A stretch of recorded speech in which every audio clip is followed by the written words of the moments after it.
Tonight on the Black Channel, no more code words, no more camouflage speak. The illegal aliens have found their spokesperson. The Black Channel is live.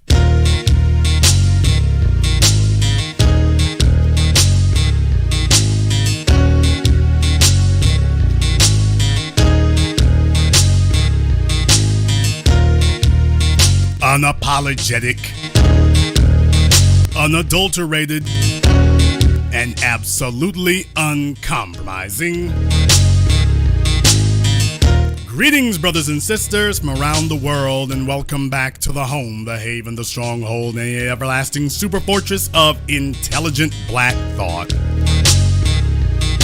We are the Black Media, and this is the Black Channel.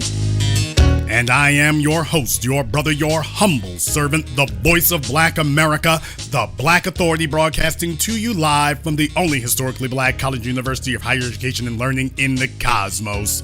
You are, of course, welcome to join us. And join us you shall, because on tonight's program here, now, I know it just kind of seems like I'm just doing a bunch of reviewing of things. I know it kind of seems like that, but a lot's been going on here. And while we were covering the Warnock-Walker weirdo debate last night there, in case you all didn't know, there's somebody else out there who is attempting to, as I predicted, as I warned the whole time, attempting to rehabilitate their image. They have been getting on a bunch of media outlets here, particularly online, Sway in the Morning and The Breakfast Club, but Bowling Ball Martin. Yeah, Bowling Ball Martin is out here and he's been trying to make the rounds and whatnot. And I know it was easy to miss because it's really a trivia question. How many of you knew Roland Martin was on The Breakfast Club? How many of you know what is on the breakfast menu at Wendy's? It's basically, it's a foot race between who has the knowledge of those two things right there. Probably Wendy's wins, and Roland would probably know that one too, by the way. But in any case, Roland was on The Breakfast Club, and because of course I am an autosadomasochist and I just torment myself, I took out the time so that you don't have to listen in to what he had to say. And boy, after all these years, after all this time, folk were asking me, Jason, do you think Roland gonna pivot our way? And I said, no, he is not. He's gonna pretend to some of the time, but when he's got an opportunity, he is going to resort to what he is. And brothers and sisters, the full-blown illegal alien agenda spokesperson came out here. This was his coming out party. This was it.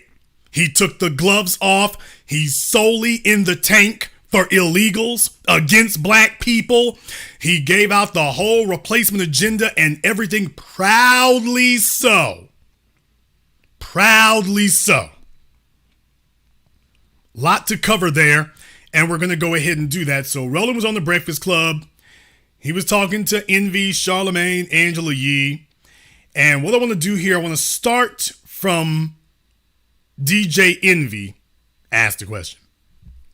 Envy asked a question here, and we're going to start from there. Making white folks lose their minds, right? Yeah. So now, what does that mean for minorities and black people? Well, what should we? All right. First of all, did you get that? What does that mean for minorities and black people? So right off the bat, you can already see what the problem here is. So DJ Sleepy is doing what he does. Be most worried about? Well, what it means is. So now, what does that mean for minorities and black people? Well, what should we be most worried about? Well, what it means is, I don't want us in 2043 and 2050 to look like South Africa, where black folks who had the numbers got political power, but still were economically deprived.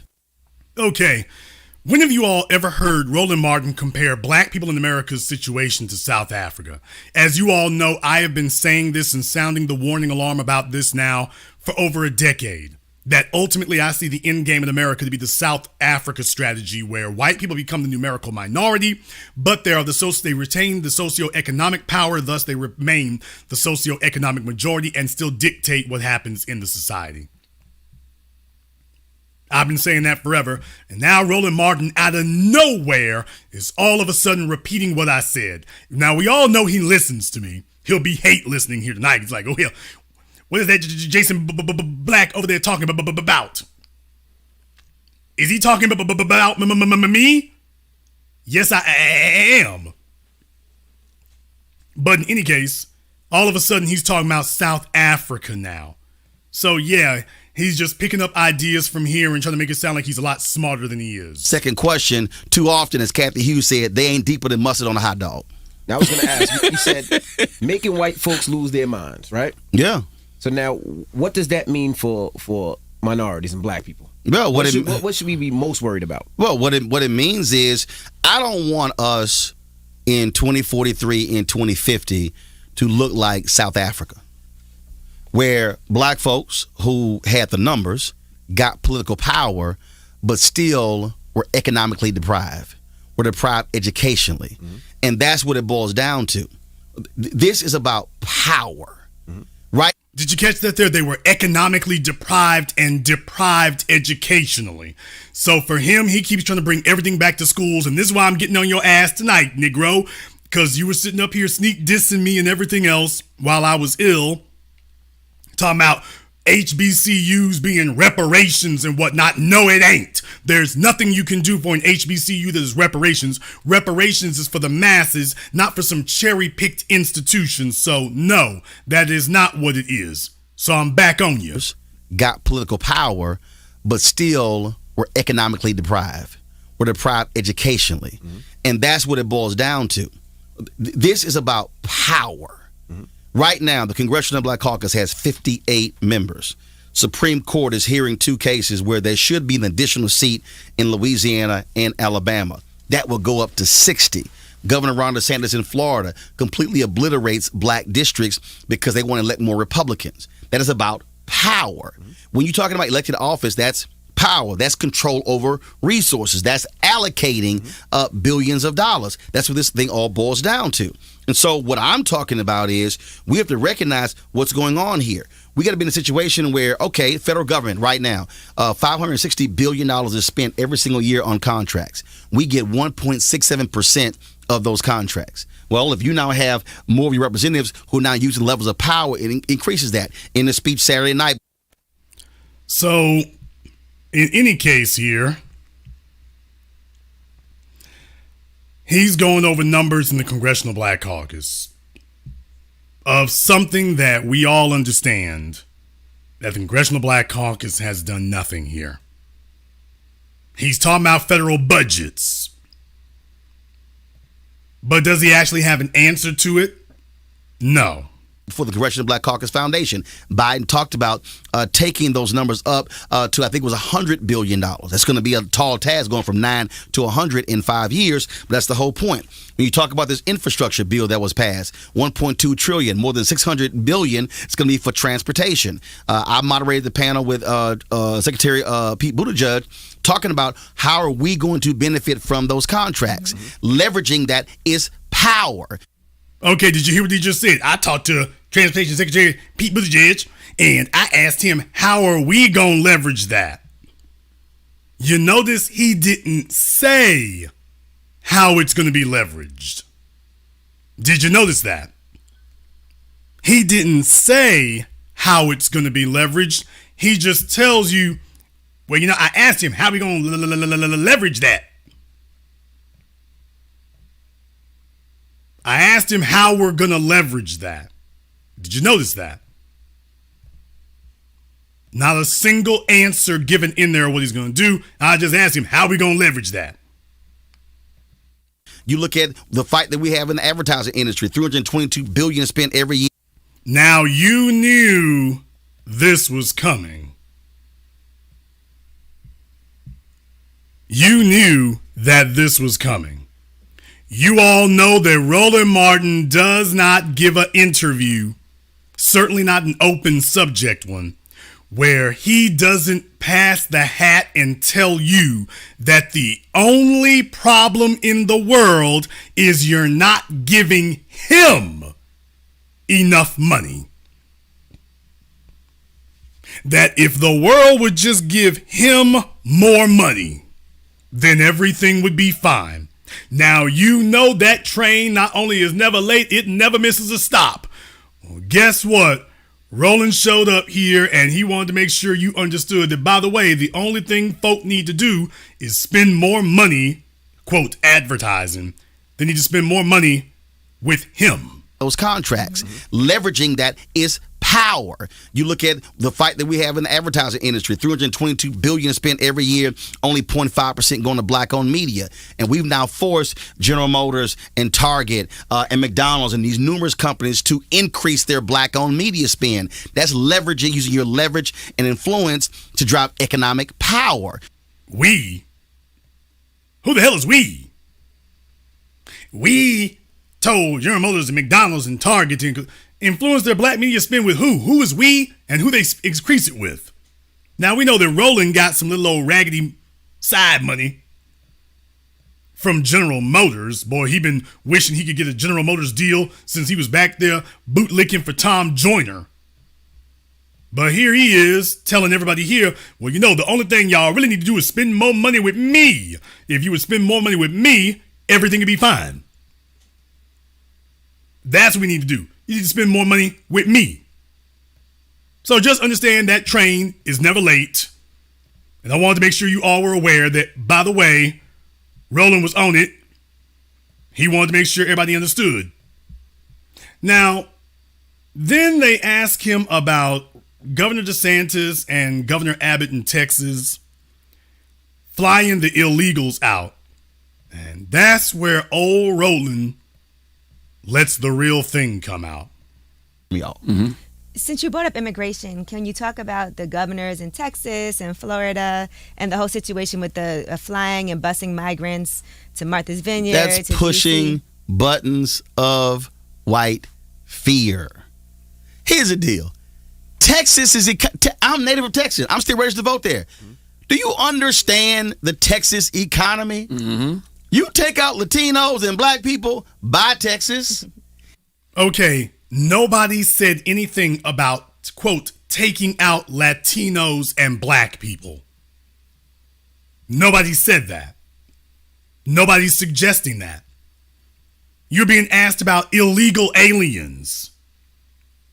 So he is doing what these congenitally dishonest individuals on the left do when talking to black folk. They start lying. He's conflating illegals with black folk. As if we're all on the same page. He's conflating illegals with black people. So that when he says illegals, you're going to accept that as black folk. As if somehow that's connected and conjoined to us. No, sir, it is not. Here's the other crazy thing. Because of the last census, Texas picked up several new congressional seats because of population.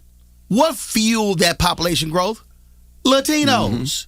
What did they do? They basically created 3 white Republican districts, 1 Latino, so fine, we'll give you 1. But the growth was driven by Latino population. So what you have is Governor Greg Abbott, Lieutenant Governor Dan Patrick, again, pressing the buttons of white fear. And these folks are running around, oh my God, we're losing our state. First of all, right now, majority of kids in public schools right now are black and Latino. What he's not mentioning is how many of them are illegals. Now, that's what he's not mentioning. She asked him about flying illegals out of Texas, and he's telling you about everything else here. Well, don't worry, because he's going to let you know in a moment here that you need them. Oh, he's going to go much further. You say, Jason, what are you looking for? Oh, you're going to hear it. He's going to let you know that you need them. Now ask the question, who's controlling those economic levers? Who's controlling those dollars? Who's controlling the curriculum? Who's controlling the hiring of teaching? So that's what you're seeing. And so what Ron DeSantis is doing in Florida, what Greg Abbott is doing in Texas, they are fueling that white rage. Everything about critical race theory was about fueling white rage. Yep. This anger against DEI, diversity, equity, inclusion. Look at the reaction. All these white. So here he is trying to go down his talking points. And he's totally trying to avoid what they were asking about. He's going to circle back around. Just understand, he's going to try to touch on some hot button issues first before he goes in to try to circle back around and tell you about what you need. Conservatives had to when Vice President Kamala Harris said the other day, we're going to ensure there's equity when it comes to Hurricane Ian. And she should have stood on that. I hated that she backed up off of that. Right. What the White House should have said is, I'm sorry, here are examples of previous hurricanes and natural disasters. Reporting has been done in the New York Times, been done by other media outlets, ProPublica and others, showing how black and brown communities were shorted out of dollars when it came to hurricane relief. Well, maybe Kamala Harris didn't say that because the only folk that Kamala Harris is concerned about are Asians. Maybe the reason she didn't say that is because the only folks that she's actually concerned about are Asians. Maybe that explains that, bowling ball. It is undeniable. But see, again, what happens is, and this is where liberals and progressives really piss me off because they don't know how to fight. They get pushed back. Roland, I don't know what it is about you that I guess you got this little man Napoleon complex. He's got a ring big as a damn hubcap on his finger. So he's really got this little man complex. And I don't know what it is about him that he thinks using salty language and profane language makes him bigger than he really is. I don't know why that is. Roland, I don't know if you've been watching too many Italian gangster movies or whatever, but dude, this does not make you look like a tough guy. This does not make you look like some street dude. It doesn't, man. It makes you look corny. You need to back up off of that. Stop calling attention to your insecurities. Just a little bit of free advice. From conservatives and Fox News and conservative radio, and they all take it and run with it. And it's like, oh my God, they're upset. Tell them go to hell. That's right. And say, hit them with the facts. And see, they're unwilling to challenge them. I got like Mark Levin, a conservative radio talk show host. He was going off. Okay, I'm going to go ahead and skip past this part. The topic came up. I'm going to hit you. And so we can't be afraid. There are people who's like, well, the title in your book is provocative. I said, well, hell, I said Larry Elder put a book out called Stupid Black Men. Mm-hmm. I said, and y'all let him. Well, Roland, probably because you were looking for a job. That was very important to you. So probably because you were looking for a job. And these media outlets, they are very well aware that you all are good for that. They're very well aware of that.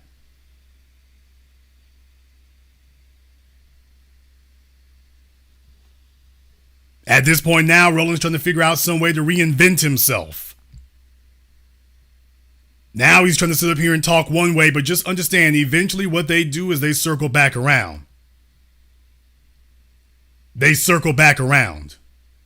And what he does is he starts talking about the Fair Housing Act. And then he starts talking about, the Breakfast Club and what they have or what they don't have. And you figure you'd be okay with that. But then he comes circling back around.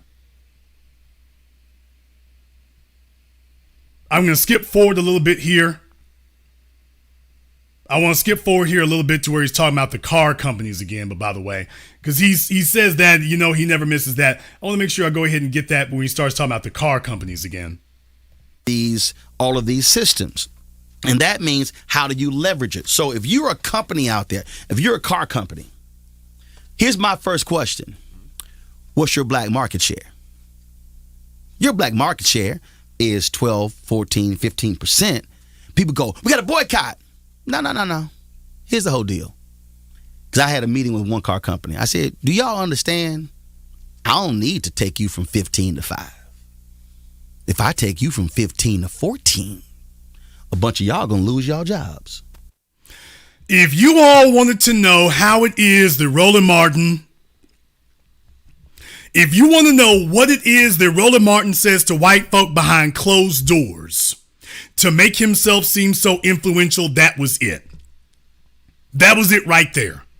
If you want to know what it is that he says to scare white people, to keep the 3 or 4 of them to keep answering the phone for him, that's what he says. That's the kind of thing that's Roland being gangster. And by the way, if you like what you're hearing on tonight's program, give me a thumbs up in the chat room and hit the likes button for me. We got over 4,000 people listening to me live right now. Hit the likes button for me. If you don't, I'll go ahead and shut this down in a few minutes and let you all get back to Sunday Night Football. But Roland is sitting up here now, and what he did was he just showed you what it is that they do the whole damn time. He's showing you what he does the whole time.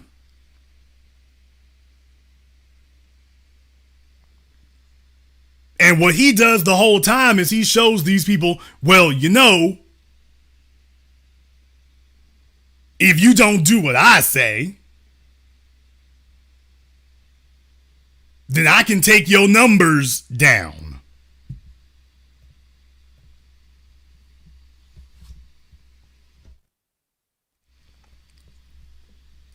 If you don't do what I say, I can take your numbers down 1%. Now, if anybody would do any type of analysis, you can see very, very quickly that he's incapable of doing that. There's no way in the hell he could. But this is what he says to these people.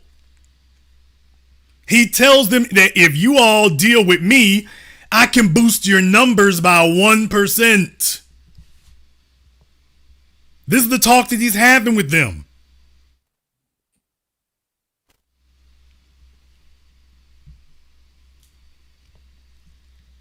If you don't spend more money with me, then all of a sudden I'm going to start banging on your company.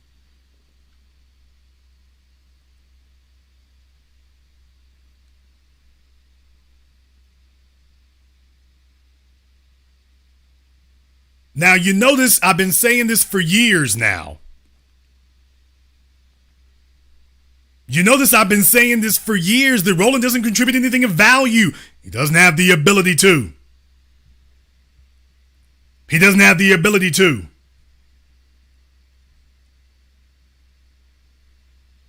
So what he's been doing here is when he gets behind closed doors, he's telling these folks, oh man, well, don't worry.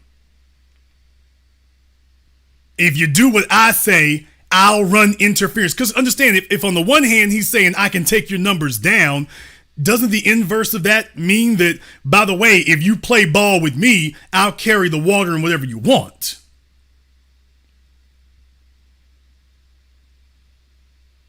I'll go along with whatever you want. That's what they've been doing. That's what they've been doing this whole time. So now that you don't have Tom Joyner to hide behind anymore, now that he's got to pull it on his own, this is where it comes to. He knows what he's doing in this regard here, and I've been saying it for years. Roland doesn't want me to call it out, but it's true. But it's true. So while it seems like on the one hand, if you want to know why it is that he goes around doing that kind of thing, that's why. That's why.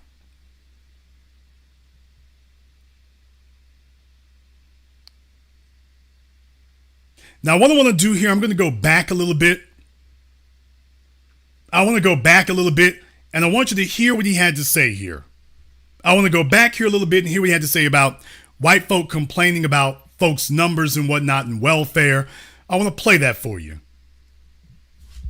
Against welfare programs because they were losing money and minorities were gaining. Minorities. There he goes about minorities. You know it's more broke-ass white people in America than black people. Always. It's just a numbers game. You do know more in poverty. who gets more welfare? White people. That's right. Who gets more Medicaid? White people. Who? Now he said, there's more broke-ass white people than black people. Folks, that's just malfeasance. When you look at cutting poverty, when the numbers increase, who increases the highest? White people. But the problem is media for more. Not per capita, sir, simply because there are far more white people than black people. If you take 1,000 white people at random and 1,000 black people at random, it's not even close. In 50 years has created the picture that welfare is black people. That's right. So in their minds, when they, oh my goodness, they're coming up, they're benefiting. In 2000, what started this book in 2009, study was a poll.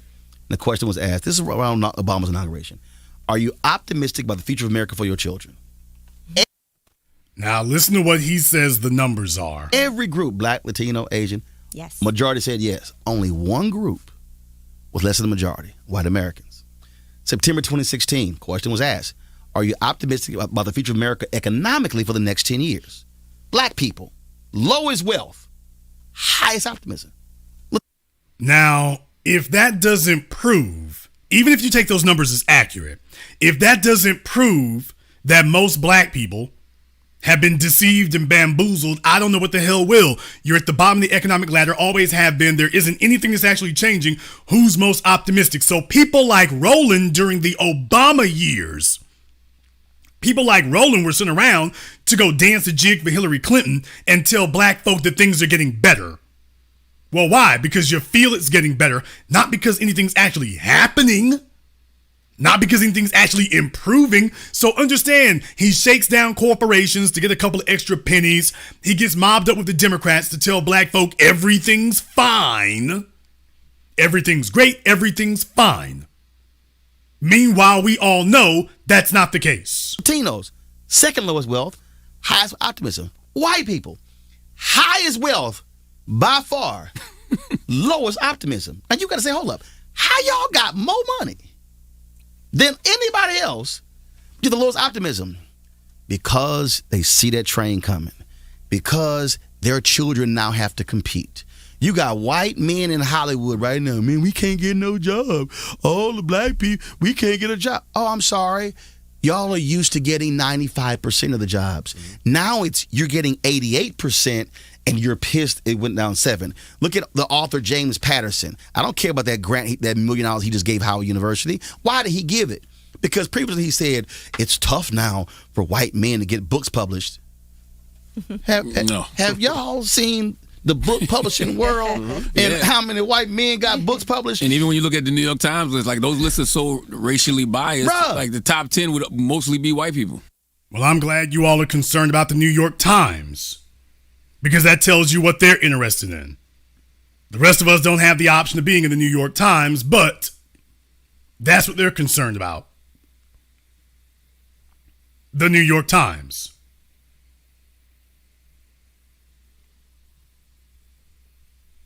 When these guys get together and they have these discussions and whatnot, you got to be worried about some of the well-off Negroes, because when they get together, the discussion kind of changes.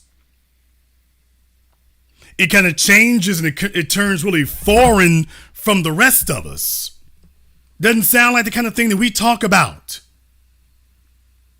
It doesn't sound like the kind of thing that we talk about here at all, and there's a reason for that, because they know these aren't the discussions that we have, so they need somebody who's going to come down and try to kind of distort things, make you feel like this is applying to you when it doesn't, make you feel like it's applying to you when it doesn't. And that's the whole point of it.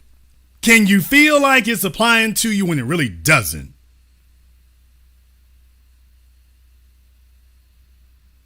Can you feel like you bought into it when you really haven't? Can you feel like you're actually getting something from it there when you're not? Can you feel like that's what's going on?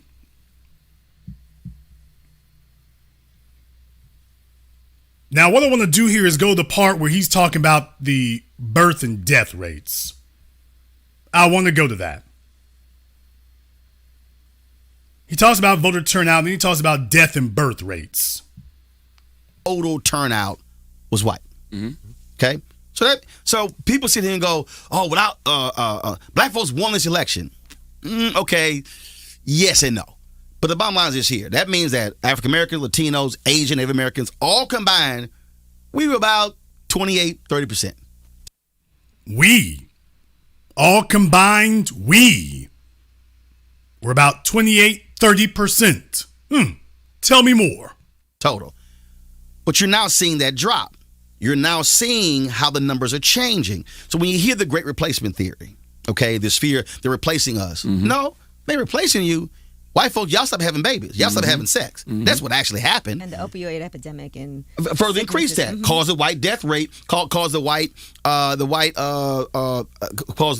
death rate to increase, but also life expectancy to actually drop as well. But COVID also caused black men's life expectancy to drop by 3 years. So all these things are happening before us.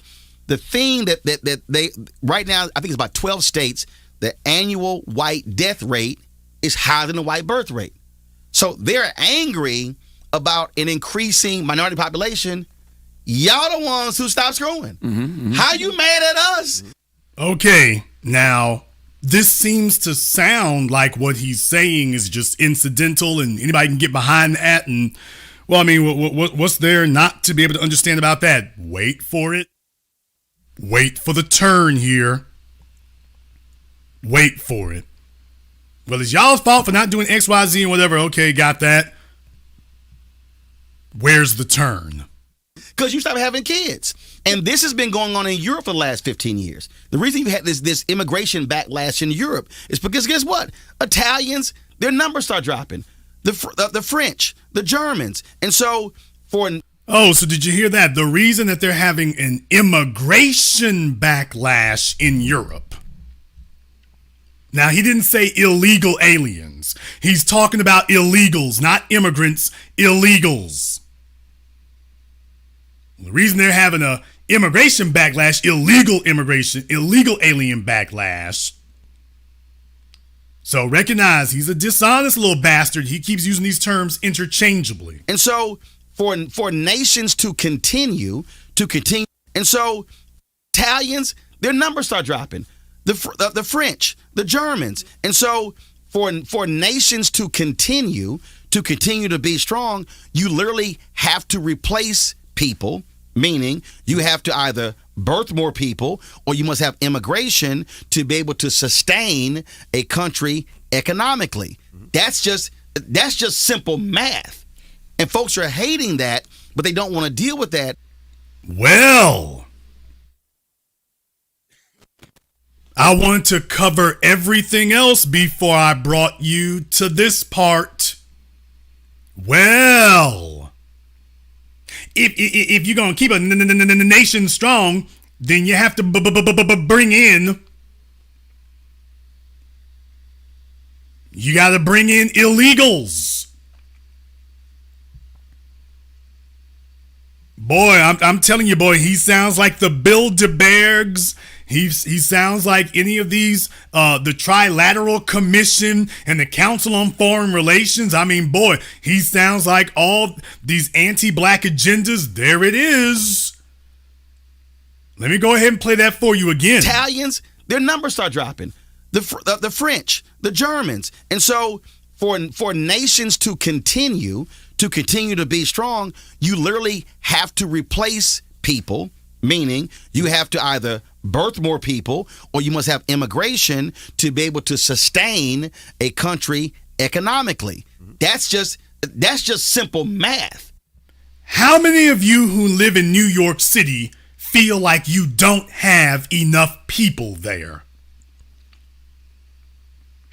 How many of you who live in New York City feel like there are not enough people there to power the economy, that you need more people? As a matter of fact, you need to get them however you can get them, illegally, whatever. How many of you who live in New York City feel like you need more people?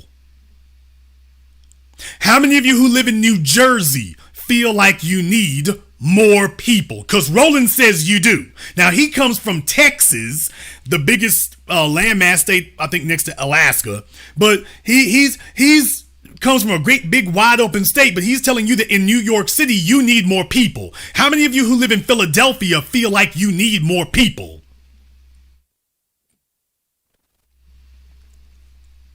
How many of you who live in Washington, D.C. feel like you need more people?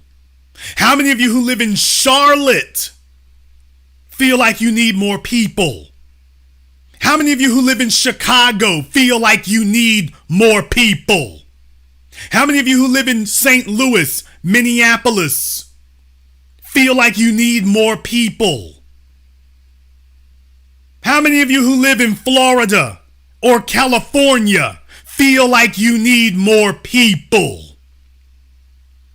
How many of you who live in Dallas, Houston, Austin feel like you need more people because Roland said your economies you need more people?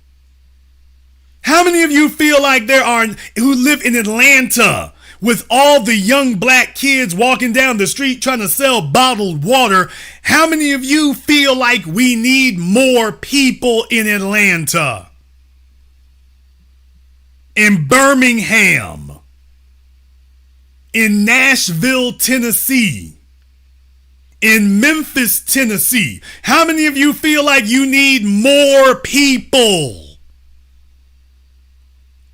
In Boston, in Delaware, how many of you feel like you need more people? Because Roland says you do. Why? Because his corporate bosses who want to make money, they don't give a damn how many illegals are over here stealing catalytic converters or whatever else. That's just more money for them.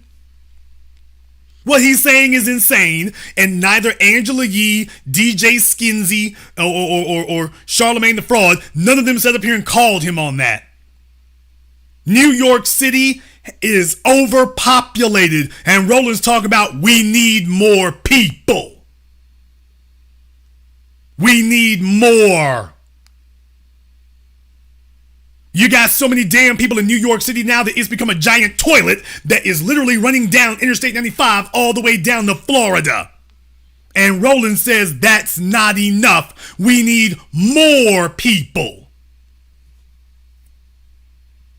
Right after he just cited the South Africa example, which shows how you get more power with fewer people, he's up here, oh, you need more people because my corporate sponsors need to sell more widgets and hamburgers. So recognize what he just said. That's the reason for bringing in all the illegals. Del Rio, Texas, and everything else. That's the reason for bringing in all the illegals. Everything's correct. Everything's straight. Bring over as many of them as you can. Italians, their numbers start dropping. The French, the Germans. And so for nations to continue to be strong, you literally have to replace people, meaning you have to either birth more people or you must have immigration to be able to sustain a country economically. That's just simple math. And folks are hating that, but they don't want to deal with that. And their reaction to this is, that's why we hear these phrases, we're losing our way. Mm-hmm. Well, what does that mean? We're losing our culture. Well, first of all, what's our culture? We're losing what we know America to be. Well, what exactly is America to you? So that's why the Kaepernick thing was so strong, because they were like, how dare you? Now, you notice he asked all those rhetorical questions and never answered it. What he says it is. Never answered it. So he's just come right out of the gap now and says, you need to bring over all the illegals you can. That this is what we need. Black and brown folks. This is what we need. We need to do that. Not playing around anymore. He's just outright saying it, that's what you need to have. us because you stopped having kids. And this has been going on in Europe for the last 15 years. Well, but COVID also caused black men's life expectancy to drop by 3 years. So all these things are happening before us. The thing that they right now, I think it's about 12 states, the annual white death rate is higher than the white birth rate. Okay, let me back up here and replay this last part. Cause the white death rate, cause the white death rate to increase, but also life expectancy to actually drop as well. But COVID also caused black men's life expectancy to drop by 3 years. Okay, let's be very, very clear. Roland Martin has been a staunch defender and supporter and advocate of abortion of black babies his entire career. Barack Obama, staunch abortion supporter and advocate. Kamala Harris, certainly Joe Biden. They are all staunch advocates, not just supporters, but they advocate that black people should have as many abortions as they can. We don't need illegal aliens to boost our numbers. Black folk already have more than enough children. That's with the outrageous genocidal rate of abortions going on.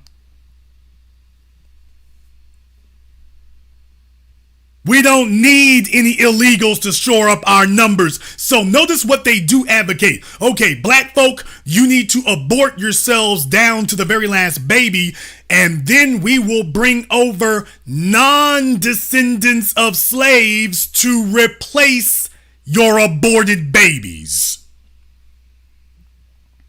No. For those of you who are descendants of slaves and you have a legitimate grievance against the government and you're owed reparations, you need to abort yourselves. As a matter of fact, you're not a good black person if you don't abort yourself. However, for everybody else, we're going to bring in a bunch of immigrants who don't practice, not immigrants, illegal aliens who don't practice abortion. Now, they're not owed anything. They're not owed anything and they're not due reparations. So it's perfectly safe for us to go ahead and support them. But for you descendants of slaves, no, your population numbers can't grow the way that they ordinarily would, like the Latinos have, because you see, Roland Martin and the rest of our ilk have been advocating abortion.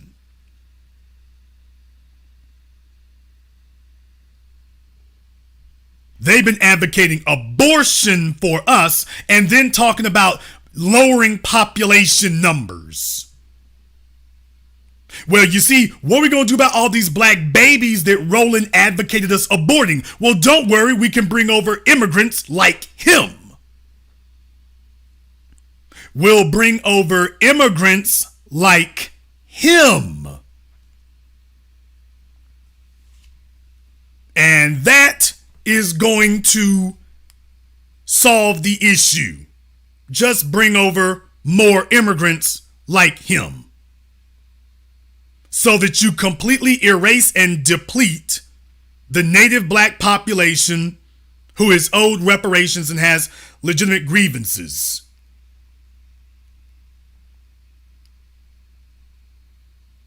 That's what he's outright talking about here. Talking about population numbers dropping and whatnot. Black folks' numbers should be damn near twice what they are. And Roland, Raphael Warnock, and all the rest of them have advocating aborting black babies.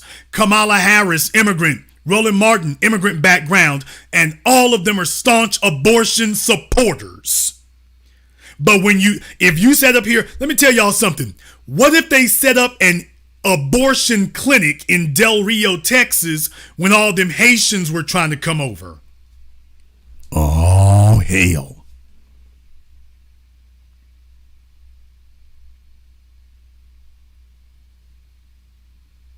Well, how do you think that would have gone down? Since abortion is such a great thing, what if we set up abortion clinics at the border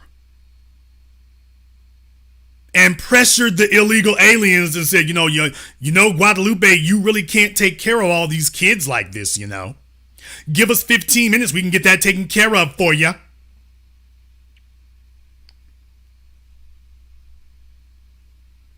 We can get that taken care of for you, just give us 15 minutes.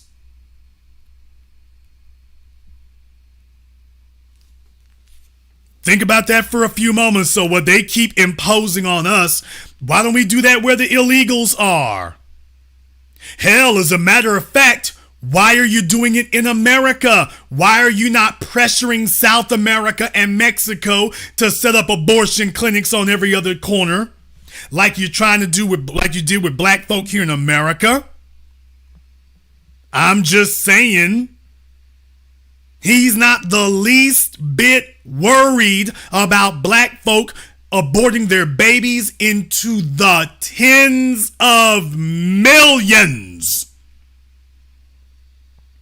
So much so to the point that Atlanta has become a steaming, oozing pool, a cesspool of STDs and abortions and the most lurid behavior. And no wonder they're saying we ain't worried about that. Because once the pot has finished boiling, we will have gotten rid of all of you and we will have replaced you with an immigrant class that has more in common with the white supremacist superstructure and will actually support it. Shout out Lieutenant Governor Sears up there in Virginia. Shout out Kamala Harris. Every time you turn around, they've got much more in common with the white supremacist superstructure, much more in agreement. Anything bad that happens to black people don't bother them. Remember Barack Obama, when he left office, he was talking to Ta-Nehisi Coates. Well, things haven't gotten great across the board there, but, I told my daughters that, things will get better over time. You know my daughters who are chasing white men now? Yeah, about them. But anyways, I tell them, sometimes justice and sometimes change is slow. Well, don't worry. No, change isn't slow for me because I've got armed guards and I've got celebrity friends. So change has been immediate for me. But, change for the rest of y'all, yeah, I mean, it's can be a real problem. Change can be a real problem for the rest of you. It sure can. So I'm good. But the rest of you, not so much. Not so much. So all these things are happening before us. The thing that they right now, I think it's about 12 states, the annual white death rate is higher than the white birth rate. So they're angry about an increasing minority population. Y'all the ones who stopped growing. How you mad at us? Because you stopped having kids. And this has been going on in Europe for the last 15 years. The reason you had this immigration backlash in Europe is because guess what? Italians, their numbers start dropping. The French, the Germans. And so for nations to continue to be strong, you literally have to replace people, meaning you have to either birth more people or you must have immigration to be able to sustain a country economically. Now, the one side of his mouth, he says you need to birth more people. And then out of the other side of his mouth, he says, well, you know what? You really need to have more immigrants. We don't need more immigrants.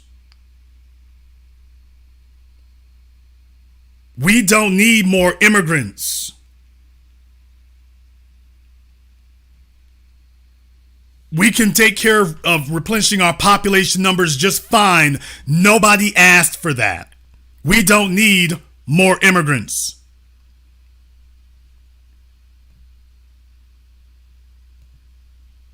Nobody asked for it. But he keeps bringing that up. He keeps bringing that up because that's what he's been told to do. He's been told to do that because that's the side that he's on there. Hey, as long as it liquidates our numbers, we don't need illegal aliens to take up the slack.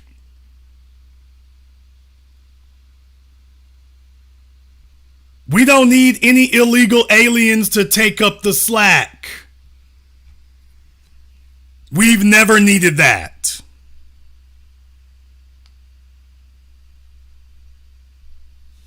But he's telling you that we need illegals to keep the economy strong.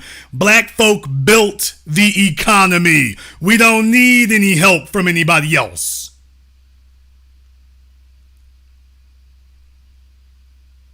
We don't need any help from anybody else. But when it comes to black people having babies, all of a sudden, well, you really need some illegal aliens to help them numbers there. You need to bring over more folk like me so that I can sit up here and tell them behind closed doors that if they pay attention and drop some more change to me, then everything will be fine. That's what he's telling you. If you listen to him, then everything will be fine.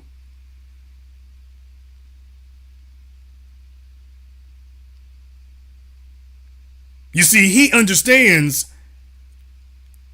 we're not going to sit here and back his agenda.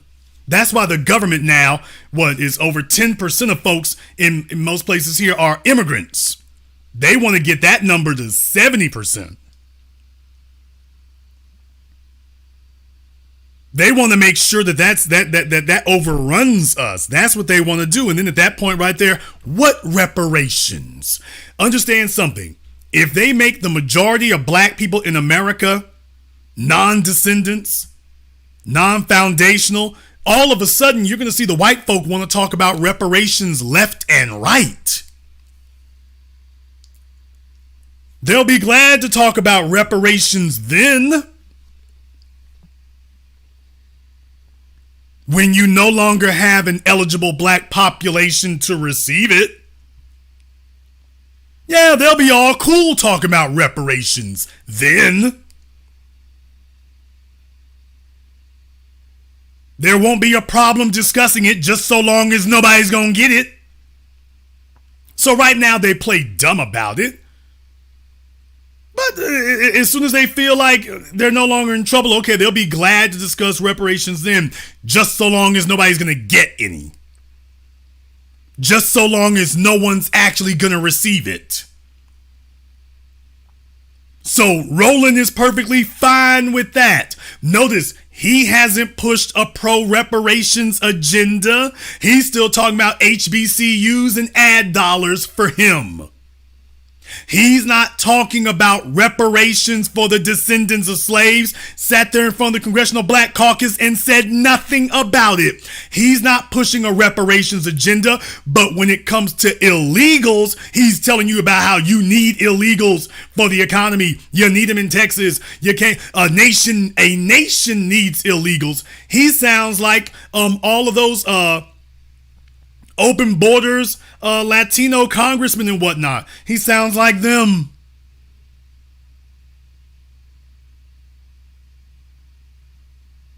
He sounds like them now. And we all know that those congressmen and whatnot, the ones who talk about this open border stuff with Mexico and just there is no such thing as an illegal, all of them are as anti-black as they can be.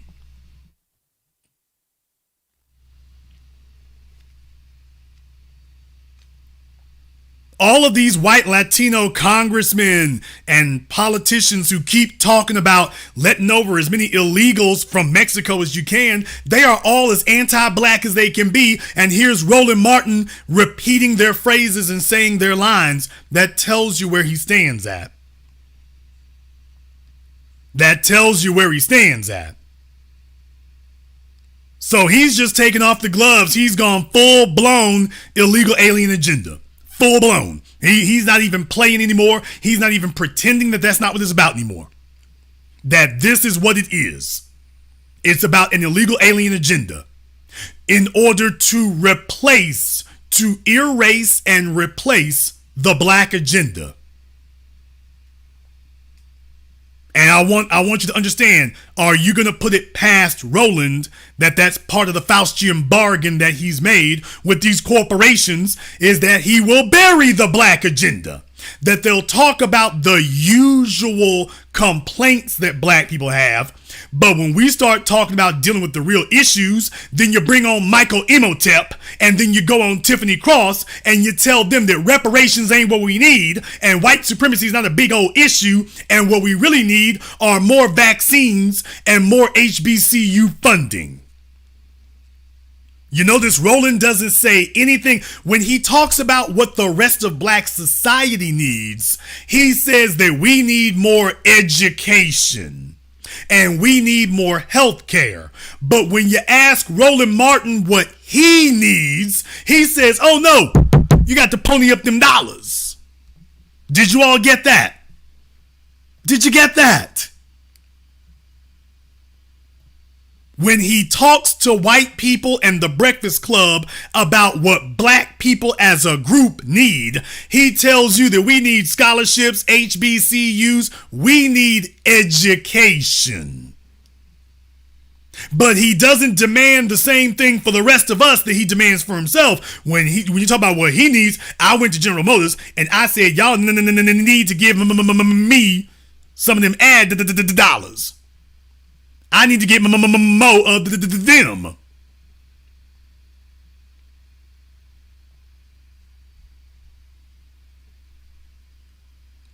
Did you get that? He's not prescribing the same thing for the rest of us that he's prescribing for himself.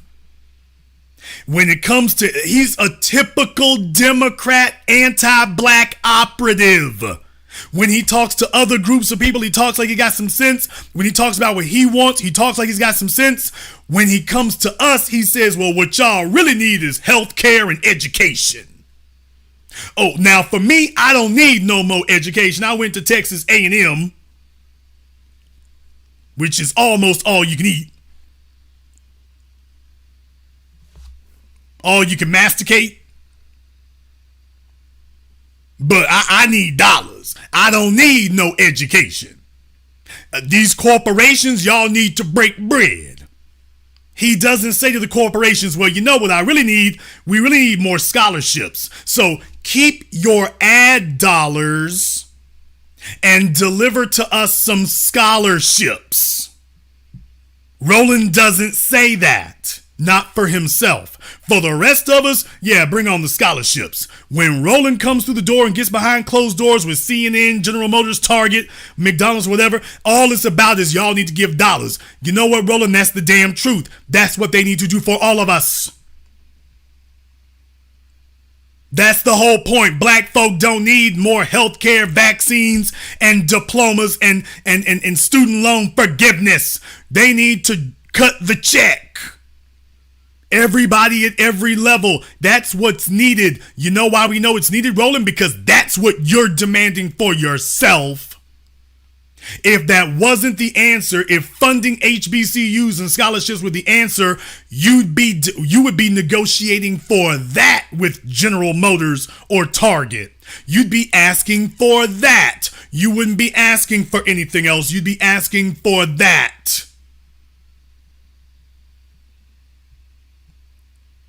We don't need illegal aliens to bolster our numbers as black folk. We can replenish our numbers just fine. And we don't need more funding for HBCUs, scholarships, or health care. We need them to drop them dollars.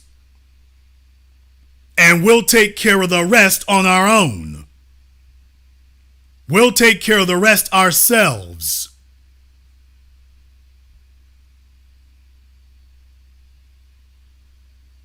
So I wanted you all to hear it for yourselves. Roland got on the Breakfast Club. He couldn't help himself. He felt like he was among fellow immigrants. He felt like he was among fellow individuals who don't have a tie to the soil. So he finally felt free enough to say exactly what the hell he actually meant and what he actually means. And it was as hostile and anti-black as it comes. So finally, he scrounged together the courage, even if it was for just a fleeting moment, to say what he really means, and that he is an advocate and a spokesperson for the illegal alien agenda against the black agenda. And this is good. Even though the lying little coward's going to try to spin it tomorrow morning, now that he's been caught on it. It's better to have an honest enemy than a false friend. So he's going to pretend like things are different for it right now. He's going to pretend. But he's not going to be able to hold it. Every once in a while, when you get him by himself, he'll go ahead and let the truth come out. But this is good. He won't be able to walk this backwards. He hates it when folks show him buck dancing with Hillary Clinton. He hates when folks remind him what he said to Richard Spencer. He's going to hate folks talking about this now, but it's good. He's been letting it drip, drip, drip out slowly over the course of the last 10 years or so. But now he's having to say what it really is. We need the illegal aliens to replace black folk here, so we can get that black agenda out the way. And then, of course, did you hear how he framed it? Oh, letting in illegal aliens is good. If you want a strong economy, you need illegal aliens. If you want a strong economy, you need illegal aliens. No, we need all those black babies that you advocated aborting, Roland. We needed all of those. We don't need a bunch of hostile to black people illegal aliens. We needed those black babies that you advocated aborting. That's what we needed. We needed that. However, some of you might disagree. Therefore, for that reason, we're going to go ahead and open up the telephone lines and allow you to call in. If you have been instructed by a moderator to call in, that is not just a request, it's not just a good idea, that's an order. So you will be on the phone line with us here shortly as well. We are going to take a very brief commercial, non-commercial break, and when we come back, we'll take your phone calls on this and more. Before we do, I want to thank everyone, and I do mean everybody who has contributed to support tonight's program here on PayPal, Cash App, or Super Chat. So shout out here to Burn Rubber, Loaf, Local Atlanta Farm Company, my girl Brenda Starr, thank you very much, and everyone else here who's contributed to the program here tonight. Thank you very much for your support. We're going to take a very brief commercial, non-commercial break. When we come back, we will have your phone calls and more. This is The Black Channel. Are you tired of being overcharged and forced into paying a monthly subscription for your Mac and Windows software? Well, if you are, currently we're having a 50% off discount on all the latest Mac and Windows software, such as AutoCAD, SolidWorks, Photoshop, Microsoft Office, and much more. Our 50% off discount will be ending soon, so be sure to text us Need Software to 323-407-8214. That's 323-407-8214. We aim to please, so expect 24/7 technical support, the latest premium software, instant software links delivered to your email, and PayPal's buyer's protection guarantee.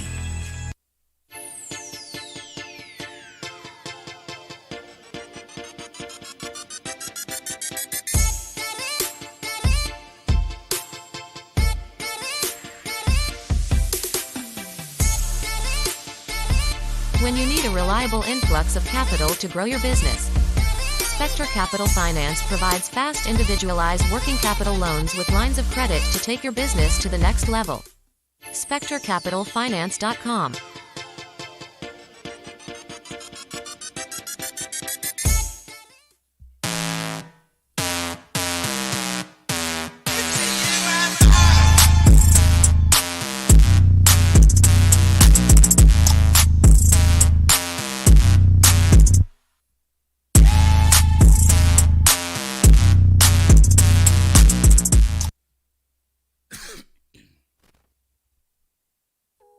Hey, I'm Marcus. For a while, I walked around with this empty feeling inside.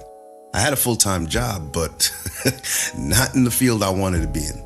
But then I came across this book where it was like, the title was just for me. Guide to Being Black in IT.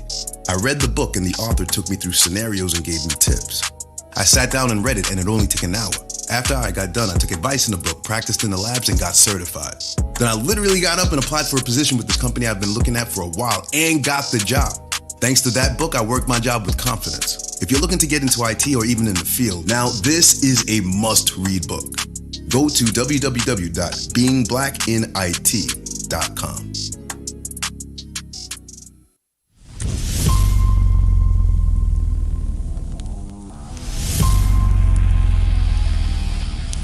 I am black first. I am empowered. I am on code. I am motivated. I am a proud foundational. My name is Noria Sellers, and nothing will come between us. Buy the sci-fi novel, Nothing Will Come Between Us. Order today at Amazon and Google Play.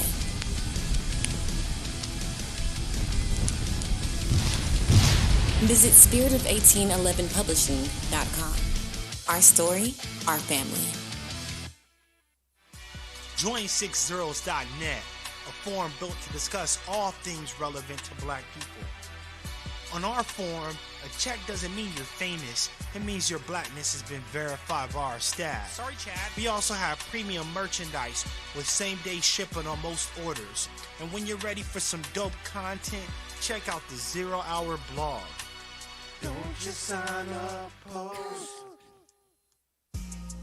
I'm having a really good time with you tonight. I'm having a good time with you too. Want to go somewhere private? Just for us? I like that. Great. Meet me at 6zeros.net.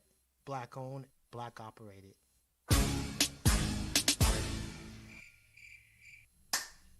Hi, this is Brenda Starr, creator of Poetry with a Purpose and author of the book Pressed But Not Crushed. Pressed But Not Crushed is an anthology of political poems that address current and historical issues in American descendants of slave population and African American population.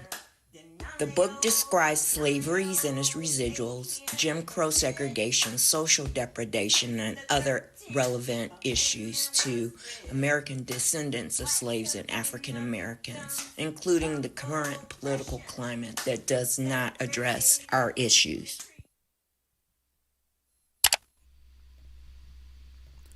This is The Black Channel. I am your host, your brother, your humble servant, the Black Authority. Very glad to be with you all here this evening. And the telephone lines are now open. The number is 646-787-1933. That is 646-787-1933. Your personal access code to the blackest radio program in existence, the only one of its kind on planet Earth today. As always, you are welcome to join us. And if you have been instructed to call in, you are not just welcome to join us, you are required to do so. So, recommend you go ahead and get on the line before you take a permanent vacation. We're going to go ahead and open up the phone lines. The number is 646-787-1933. That's 646-787-1933. Let me get caller from area code 305. You're on live with the Black Channel. What's your name? Where you calling from? TBA, what's good? It's your boy, One Love, 305. One Love, what's on your mind, brother? Yeah, man, it sounds like it's starting to break up a little bit, man. But I just wanted to hit you up, man. I'm glad you're still pushing through, bro. I hope you feel better sooner. But I just wanted to hit you up just for some confirmation and affirmation on what you're bringing to the B1 Brigade, man. Roland is straight lying. And you know me and you've been in communication. And you know I sat down with you at DOT. That man ain't sit down with no Pete Buttigieg. You can't sit down with Pete Buttigieg. I sat down with Director Shelby Scales, who only answers to Pete Buttigieg. That was with a multi-trillion-dollar technology. You have to put up a technology transfer proposal. It's called a proffer. He ain't bringing them nothing. Those people don't sit down with nobody asking them for money. Right. What he's money. talking about is like him and the Congressional Black Caucus, and they all get together for some luncheon. That's what he was talking about. Like they have their little luncheon thing, and Pete Buttigieg shows up and says hello to the field Negroes on his way through. That's what he does. But as far as doing business or whatever, no, he's not even coming close to that. Absolutely. And then he mentioned I sat down with the car companies. I sat down with the car companies. I sat down with NASA. Listen, all I'm saying is Roland do so much name dropping. You know, he like Stephen A. Smith. Can't stand him. But he used to do all that name dropping. If you mention anybody's name, elite or celebrity, oh yeah, I know them. I had lunch with, such and such, and I did this and that. But when it comes to Stephen A, don't do that no more for a certain reason. They checked him on that. Roland's so obsolete and so non-important, they don't even have to check him on that no more. So it's just proof. All I'm saying is, when I say confirmation and affirmation, is you not bringing this out simply because you don't like Roland Porky Pig behind. It's just that he's a straight up liar. And it's the easiest thing to do is to deceive somebody. The hardest thing to do is to show somebody that they're being deceived. B1 TBA. Black First, brother, thank you very much for giving us a call here tonight. Let me get caller from area code 323. You're on live with the Black Channel. What's your name? Where you calling from? My name is Jonathan. I'm calling from Los Angeles. All right, Jonathan from Los Angeles. What's on your mind? There ain't no black-brown coalition. I wish black men would stop jocking these Latino chicks, because if you live in Los Angeles, you realize that the queen bee of all the Latino chicks, Nuri Martinez, called black boys little monkeys. And Kevin De Leon, another Hispanic Mexican, is in charge of the Skid Row district. And now, because of him, there are over a dozen Skid Rows throughout Los Angeles. Well, certainly, like I say, for some folks, they're suicidal. So, I mean, they wouldn't care if she came out with a T-shirt that said, damn all them N-words. They wouldn't care about that. So there's a certain segment that's suicidal. For everybody else, they already know. Thank you very much for giving us a call tonight. Let me get caller Mary Code 323. You're on live with the Black Channel. What's your name? Where you calling from? Hey, good evening, big brother Jason. This is brother Elijah calling out of Brooklyn, New York. Elijah, Brooklyn, what's on your mind? Brother, wonderful broadcast today and yesterday. Off the chain, brother. I got a question, and I got a comment. My question is, Roland has the potential to be a good journalist, but my problem with him, he's trying to push an agenda that's against black people. And I'm wondering, was it always like this, or he was always against us from the beginning? Well, that's actually a very good point there. Roland actually could be a very competent operative. He really could be. Here's the issue. You're dealing with an operative who's on a different side. You're dealing with an operative who's on a different team. So you can only be fake for so long. You can only pretend for so long. Eventually, the real thing's going to have to come out. Eventually, you're going to have to demonstrate and execute where your real loyalties lie. And it came to a point where, they play the game. You find this a lot with the tethers. They play the game. They try to run below the radar. They pretend like they're down with the rest of us until they feel like they've aggregated enough power or influence or protection to go ahead and say what they really want to say. But it's no surprise that every time you turn around and when you see this really virulent anti-black statements and whatnot, and anti-black sentiments, that it comes from the same quarter of things. So Roland is a competent, capable journalist, but he has an anti-foundational agenda. There's where the issue is. So he's trying to make as much money as he can and accrue enough power for himself as he can to execute that anti-black agenda. So was he always like this? We can only assume, because, time only makes you more of what you already are. So we can only assume it's always been that way. But you can tell a tree by the fruit it bears. He's been doing this going on for decades now. So that's not something you just picked up on a random weekend. Yes, sir. And I got a comment to your broadcast, wonderful broadcast last night. I'm gonna confess. If I had to choose the lesser of two evils from last night's broadcast, I would choose Herschel Walker, because we a lot of us on the grassroots been talking. Raphael Warnock is more articulate. By the same token, because of that, he's very deceptive, and especially with the disrespect he's shown our brother, the Honorable Marcellus Dixon. F. Raphael Warnock for the rest of his life. That's just what I gotta say. D1. All right. Thank you very much for giving us a call here tonight. Let me get caller from area code 415. You're on live with the Black Channel. What's your name? Where you calling from? This is Don P. calling from San Francisco. How you doing, Jason? Don from San Francisco. What's on your mind?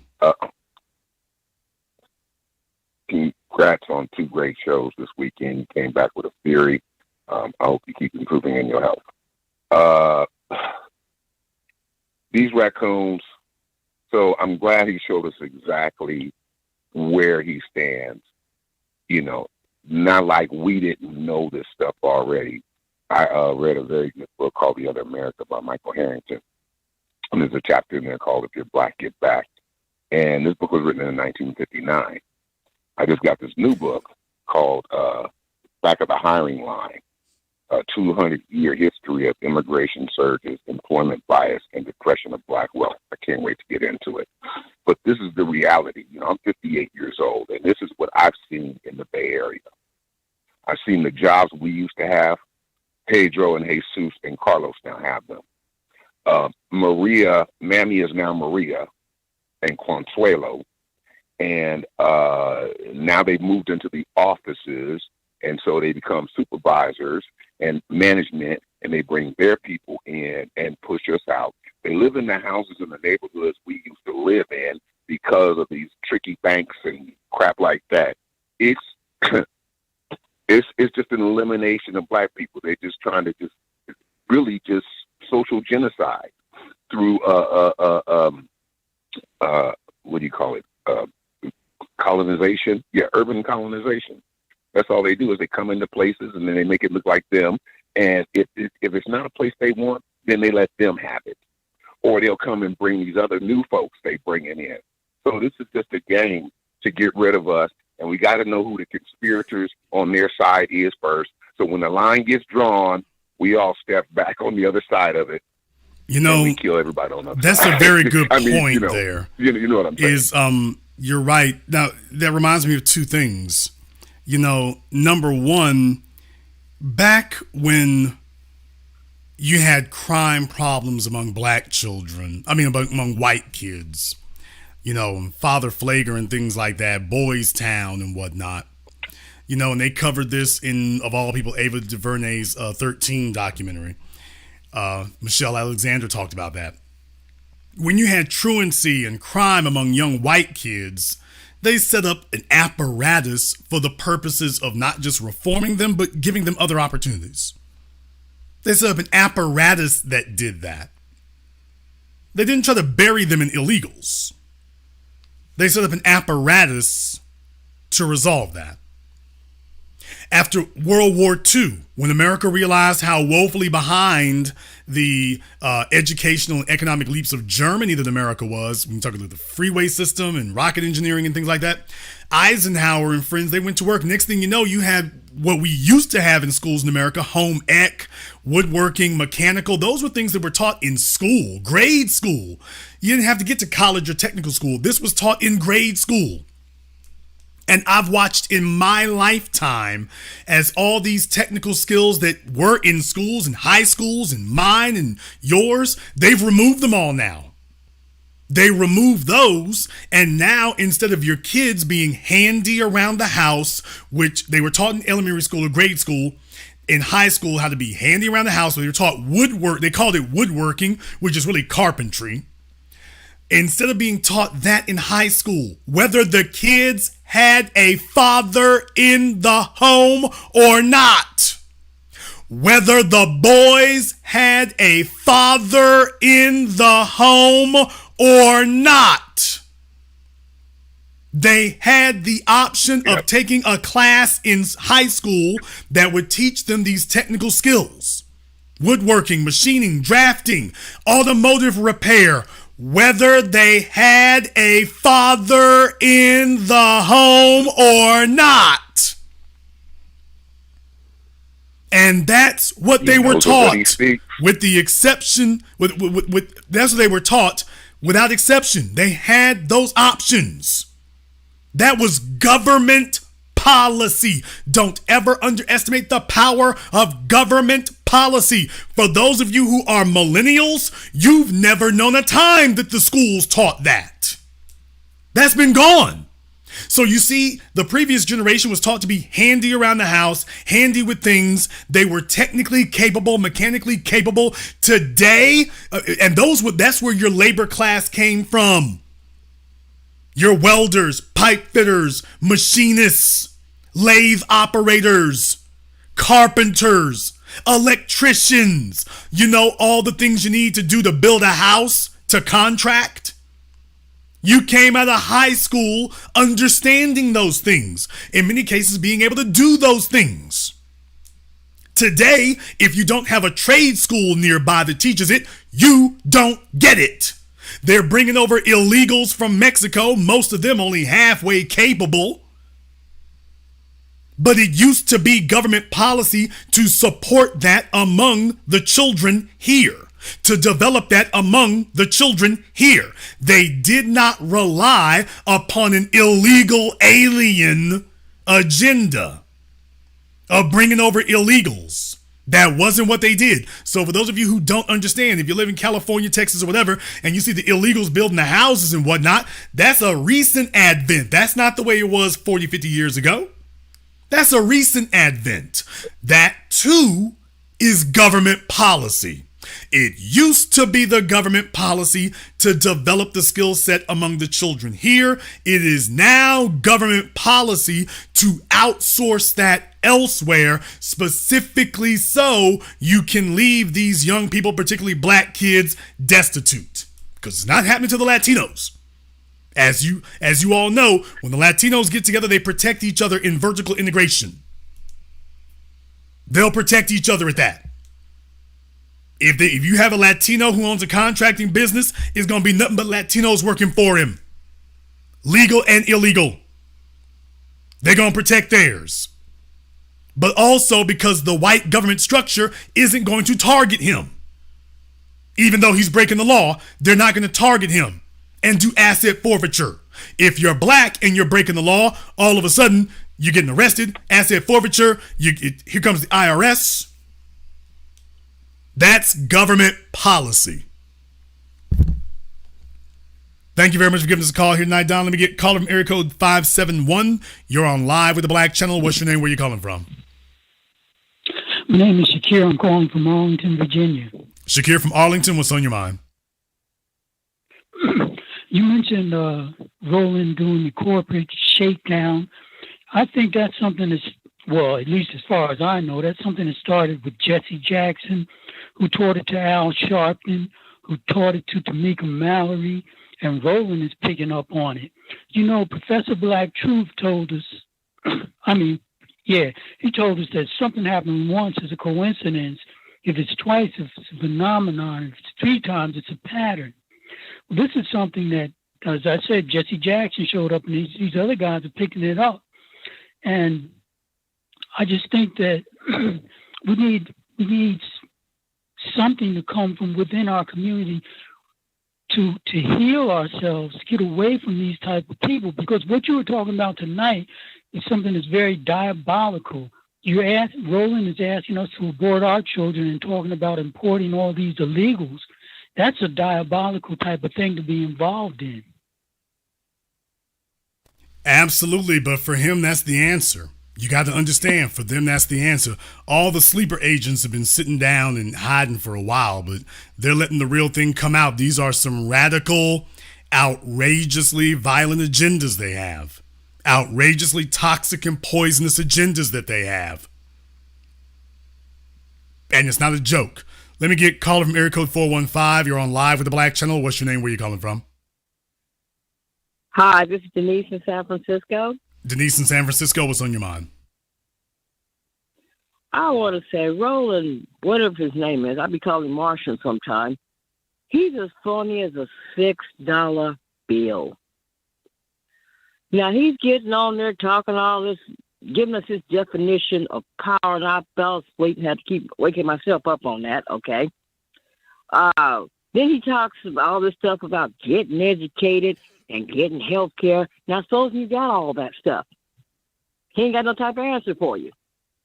And I knew he was going to just give him a few seconds. He's going to be staring around about trying to get money for himself. And he goes on like he talks to all these important, brilliant people. And, okay, now why haven't they given the man any real money so he can go somewhere and shut up? Well, he's getting phony. They see right. He's getting the pay rate that he deserves right now. Thank you very much for giving us a call tonight. Let me get a caller from, is this country code 551? You're on live with the Black Channel. What's your name? Where you calling from? Yeah, hello, Jason. Jeff, Sao Paulo, Brazil. All right, Jeff in Sao Paulo, what's on your mind? Yeah, well, you were right, Jason, about having the trade schools in high school. Of course, when 1969 was when I first got to 10th grade, and I took a tailoring course for 3 years. And across the room from there, you had home ec, and the Italian girls had the hairstyling classes. And, then when downstairs, you had electric shop, auto mechanics. I was even taking wood shop and metal shop in junior high school. So, and then you would turn on the television and you see, advertisements for taking the trade.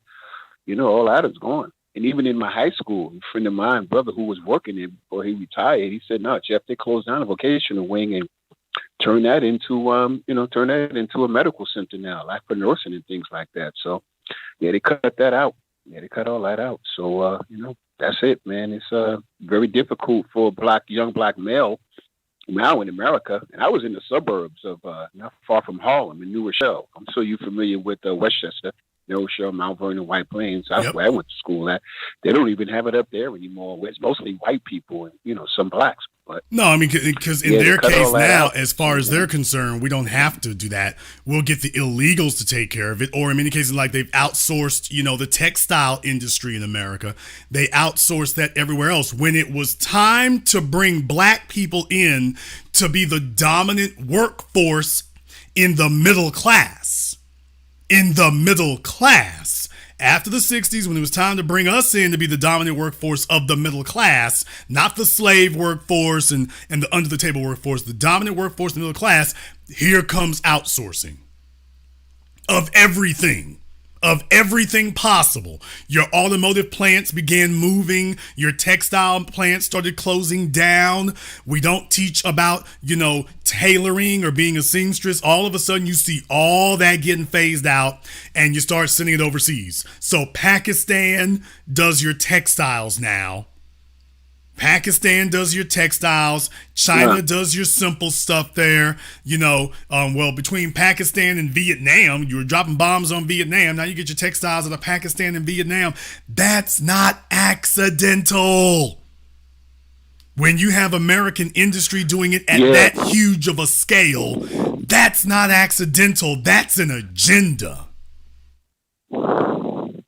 Yeah, even in Manhattan in the 60s and the 70s, when I was, still in, and I was graduating in college back then, even in Soho, it was a lot of factories in Soho, in Manhattan. Yeah, I mean, you had that there. But, California, like you said, they put that out abroad. New York and California have both have had vibrant textile districts.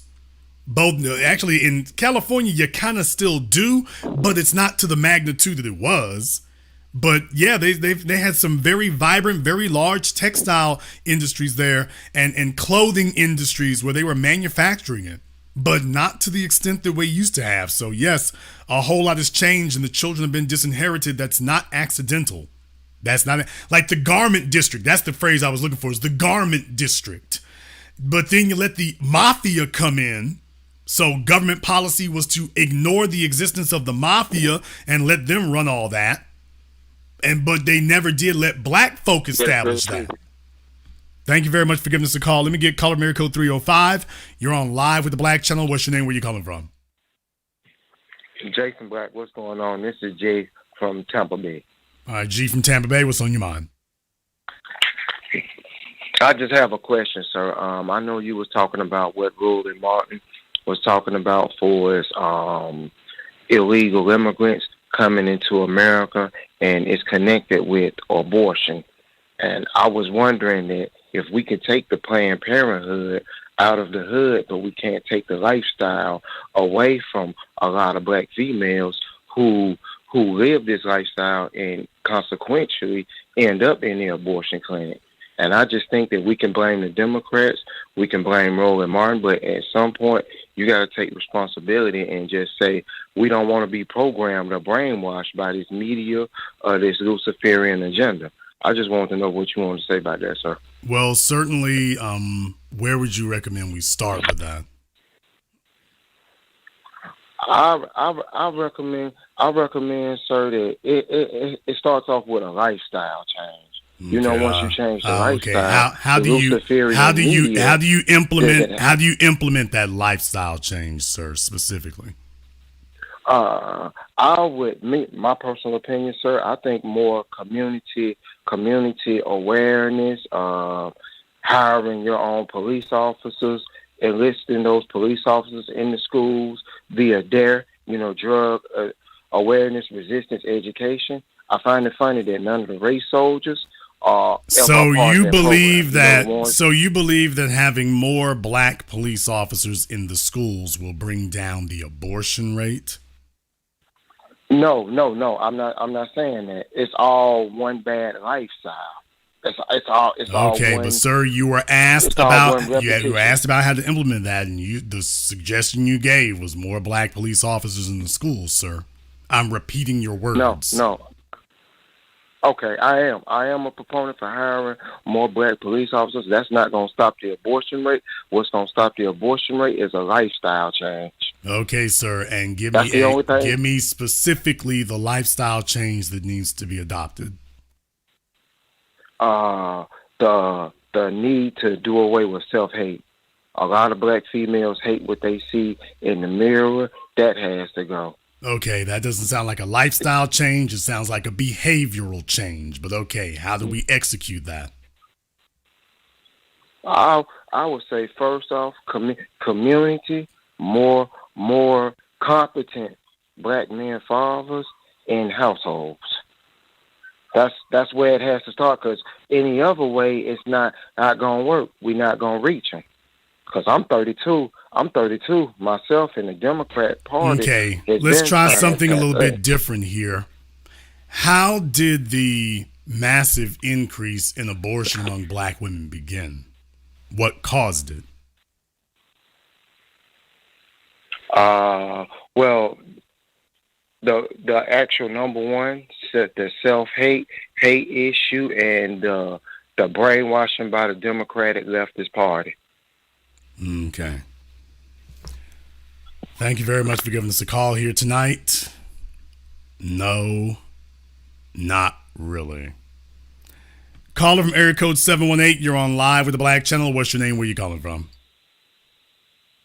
Hey, Brother Jason. This is James calling from Pennsylvania, Poconos. All right, James from Poconos, what's on your mind? I am so happy that you're doing these type of broadcasts, and I'm a product of what you was talking about. Those all of those skills that were in school, junior high school, college. We had the boys club. You had a caller talking about Soho. I grew up in New York City in the 60s and 70s. We had the boys club, carpentry, woodworking, arts and crafts, junior high school, print shop, electronic shop, metalworking. All of these skilled trades we had in school, they're all gone. Now, I have a question. Can you make the correlation between all of these trades that were taught to all of the black boys at the time I was growing up? Now, everybody, all these black boys, they want to be rappers and basketball players.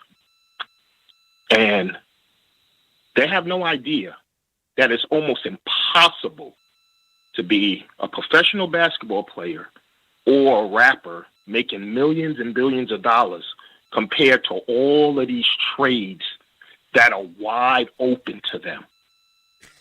Actually, you know what? Tradesman. I've actually done a little bit of back of the napkin analysis myself. And actually, the odds of making it in professional sports may actually be slightly higher than people think it is. Because, for example, while you may have tens of millions of kids in school, the truth of the matter is that only a small number of them, desire to go into athletics. And of that number that desires to go into athletics, only a small number of them actually pursue, playing in sports in school. So actually, those numbers actually kind of turn out to be a little bit higher than people have given them credit for being over the decades. That's something I like to flesh out over time. Here's the real issue. That number of candidates may be larger than people have given it credit for being, but the selectivity at the top is far higher. It's far more discriminating.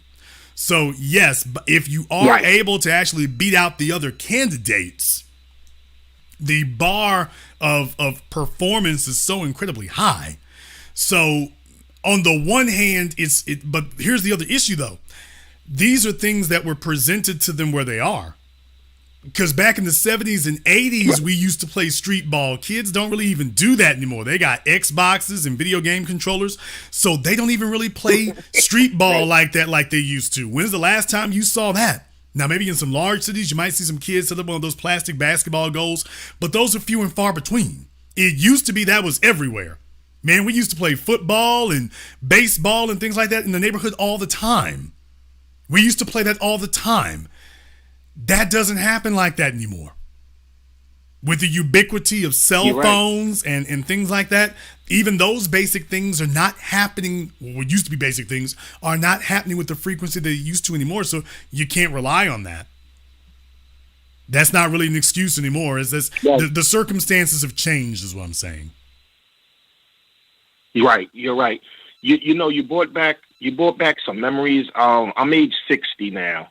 You brought back memories, and they were really good memories. And growing up, at that time, without two parents in the home, just my mom. That all of those activities that were in school and in the boys' club kept me and a lot of guys from getting into trouble and off of the streets. And later on in life, speaking for myself, later on in life, I was able to use all of that was taught to me, all of those trades, specifically went to college and worked in the field of architecture, drafting, and carpentry.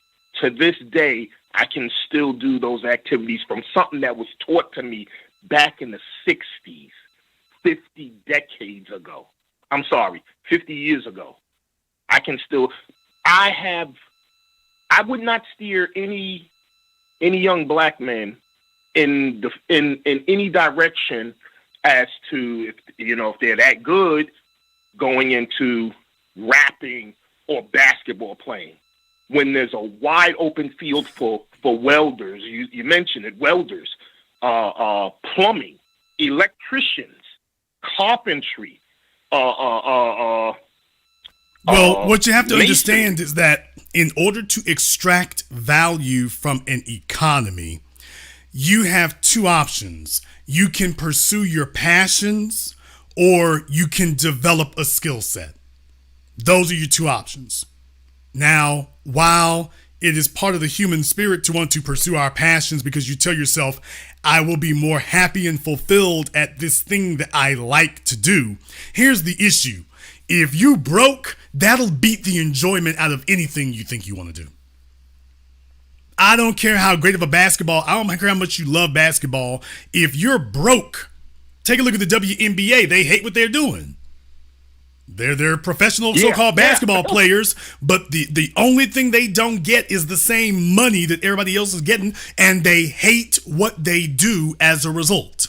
You can want a rap career all you want to, but if you broke at it, you're going to hate it. I don't care how much you like sewing. If you can't make any money at it, you're going to learn to hate it. Inversely, if we find something that you are very productive at, you get a lot of external validation, and you make a very good living at it, you learn to love that. That becomes what fulfills you. So rather than pursuing something that you think, quote unquote, will make you happy, you're going to gain happiness from success. When you find something that gives you a high degree of success, that gives you a high degree of fulfillment. It might not be where you thought you were going to go. That's the thing about life. There's a whole bunch of stuff that we all thought we were going to be doing 20 years ago or 30 years ago. And life took us somewhere else. And guess what? We learned to adapt. I'm thinking about Dwayne Johnson. He's got a video that I posted on Instagram once where he was talking about the one thing that the thing you wished for most that never happened to you may become the best thing that never happened. And he was talking about how he was in, I want to say it was Toronto. And, you know, when he used to play football there, he wanted to go to the NFL. That was his dream, to go to the NFL. He blew his knee out playing in Canada. And he was like, oh, no, this can't happen. I got dreams and ambitions. I got to play in the NFL. This can't happen. And that was it. His football career was over. But then he got into professional wrestling. And can you imagine if Dwayne Johnson had continued pursuing football, where would he be? When you think about the hierarchy of football players, even if his knee hadn't given out, where would he be? Would he be one of the greatest of all time? That's very, very doubtful. Would he be in the top 50? Doubtful. Certainly in the top 25, doubtful. Where life took him, he has become one of the greatest of all time. He's made more money. He's gotten more fame. He's gotten more control. He's made more of an impact than going to the NFL ever could have given him. And he was trying to avoid professional wrestling because he didn't want to be like his father.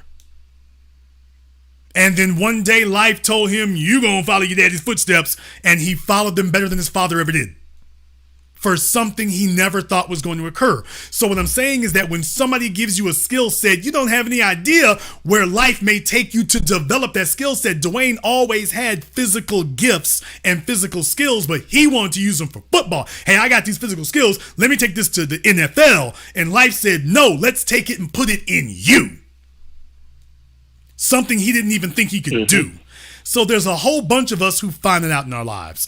Giving you a skill set, you have no idea where life will take you, but guess what? Life is going to take you nowhere if you don't have the skills. Thank you very much for giving us a call. Let me get caller from area code 443. You're on live with the Black Channel. What's your name? Where you calling from? Good evening, Jason. This is Immigrant B1 from Fort Gordon, Georgia. All right, Immigrant B1 from Fort Gordon. What's on your mind? Yeah, I think that what Roland Martin was saying was obviously doesn't make sense, because if you take that and apply it to any other black group, I don't think any other black group will accept it.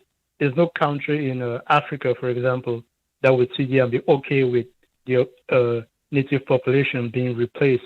And I have to say, they wouldn't be okay with being replaced even by black Americans, which is the reason why you don't have the right of return implemented in any African nation so far. You know, you see what Nigeria did recently, where they banned non-Nigerian models on TV, and then you look at South Africa, where every other 6 months or so you have these xenophobic riots, where you have native South Africans who are protesting against both legal and illegal immigrants from other African nations. So this idea that any black group anywhere, or that black Americans here in the U.S. should be okay with having your population being replaced by immigrants, period. It's just something that no other group of black people will accept. So for him to even mention that, obviously, it's just silly. Well, he's going to sell it as long as he can, because what he depends on is people being ignorant. He depends on people not knowing. And he also depends on having people in front of him who don't ask the right questions. There's a reason why Roland no longer takes phone calls. Remember, when he first started on YouTube, he took phone calls. As soon as some of our people started calling in, he didn't want to take phone calls anymore. So just understand, he's always known where he was weak at, and he's tried to protect himself in that regard. So they got the little bubble. Here's the problem. Because he's no longer speaking to what the truth really is and where the people really are, he no longer has the influence that he could have had. So now he's really just selling threats to white people and white corporations. That's all he's doing now. He's threatening them, and in their ignorance, this is a guy who traffics among people of ignorance. He capitalizes on ignorance. The white corporations don't know any better. Or at least they pretend they don't know any better. And he's capitalizing on that by making threats against them that he cannot fulfill. Thank you very much for giving us a call tonight. Yeah.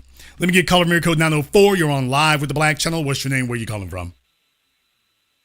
This is Daryl from Chicago. Daryl from Chicago. What's on your mind?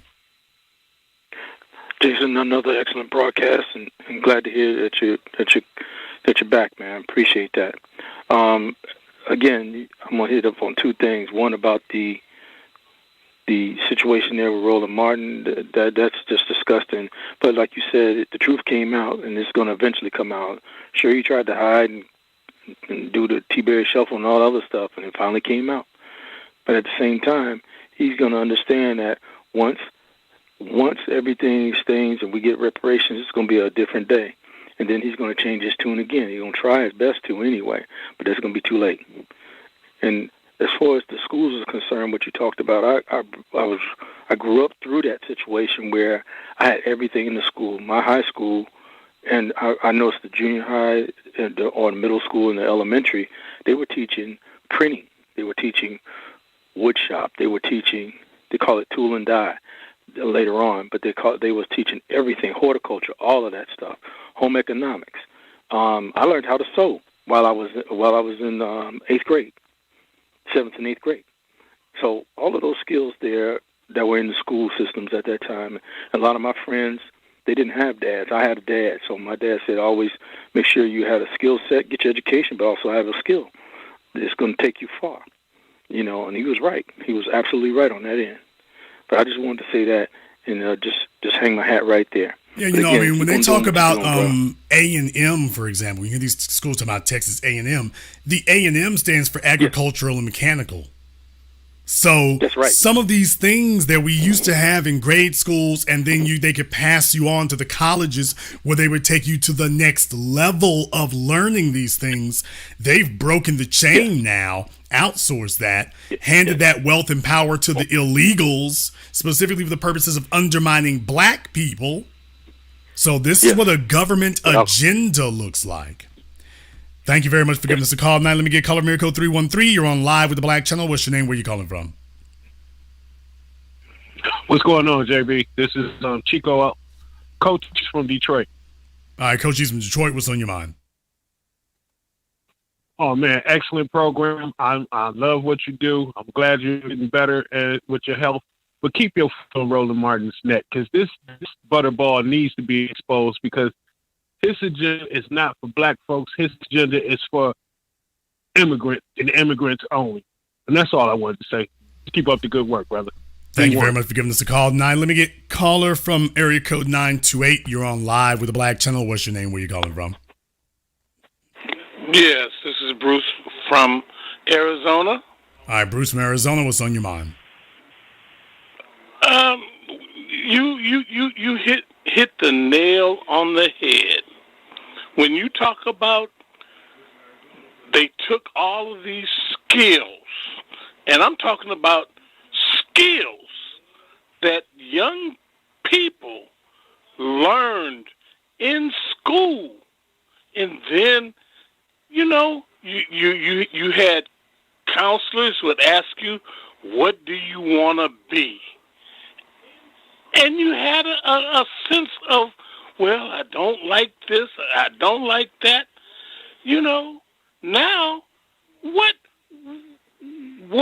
can you say when a counselor asks you that?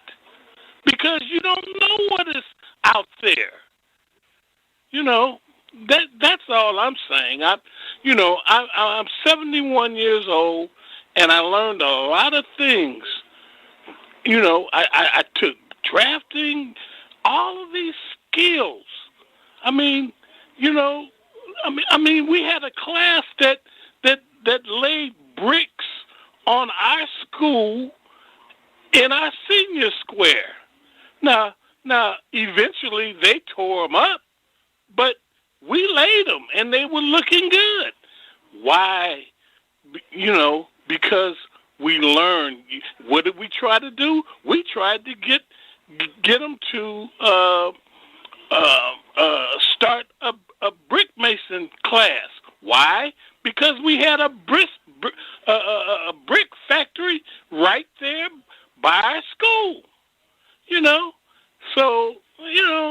I'm glad. I'm very glad that you. I'm very glad that you made that point, because there's an issue here. I want some of the millennials and Gen Z and anybody who wants to be a class clown or something to understand something. What this gentleman is discussing here is something I saw. I'm from Shreveport, Louisiana. This is nation building, is what we're trying to tell you. So some of the class clowns and other idiots who don't understand this, because I know a lot of y'all, your single mamas, got laid on by the block. So something like making a brick, you don't understand that the most expensive homes are made out of bricks. I should know. I've been all over America. You go down to Florida and it's part of hurricane code. Now, we used to call that, well, not we used to, we call it masonry. He said bricklaying. We call that masonry. And that's actually one of the higher skill sets of building. And you used to be taught that in grade school, because remember, they called you a grown man basically by the time you were 13, 14. You was considered grown. And you were old enough to go out and go work in the factories and make a living. So some of the Xbox masturbators listening here and whatnot and don't understand, being able to make your own bricks is owning your economy.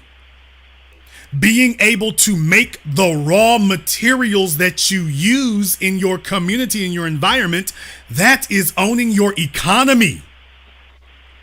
You see, when you got to have somebody else bring in a truckload of bricks, just understand you are beholden to him. When you have to have somebody else cut your pipes, whether they be iron, copper, or PVC, you are beholden to him.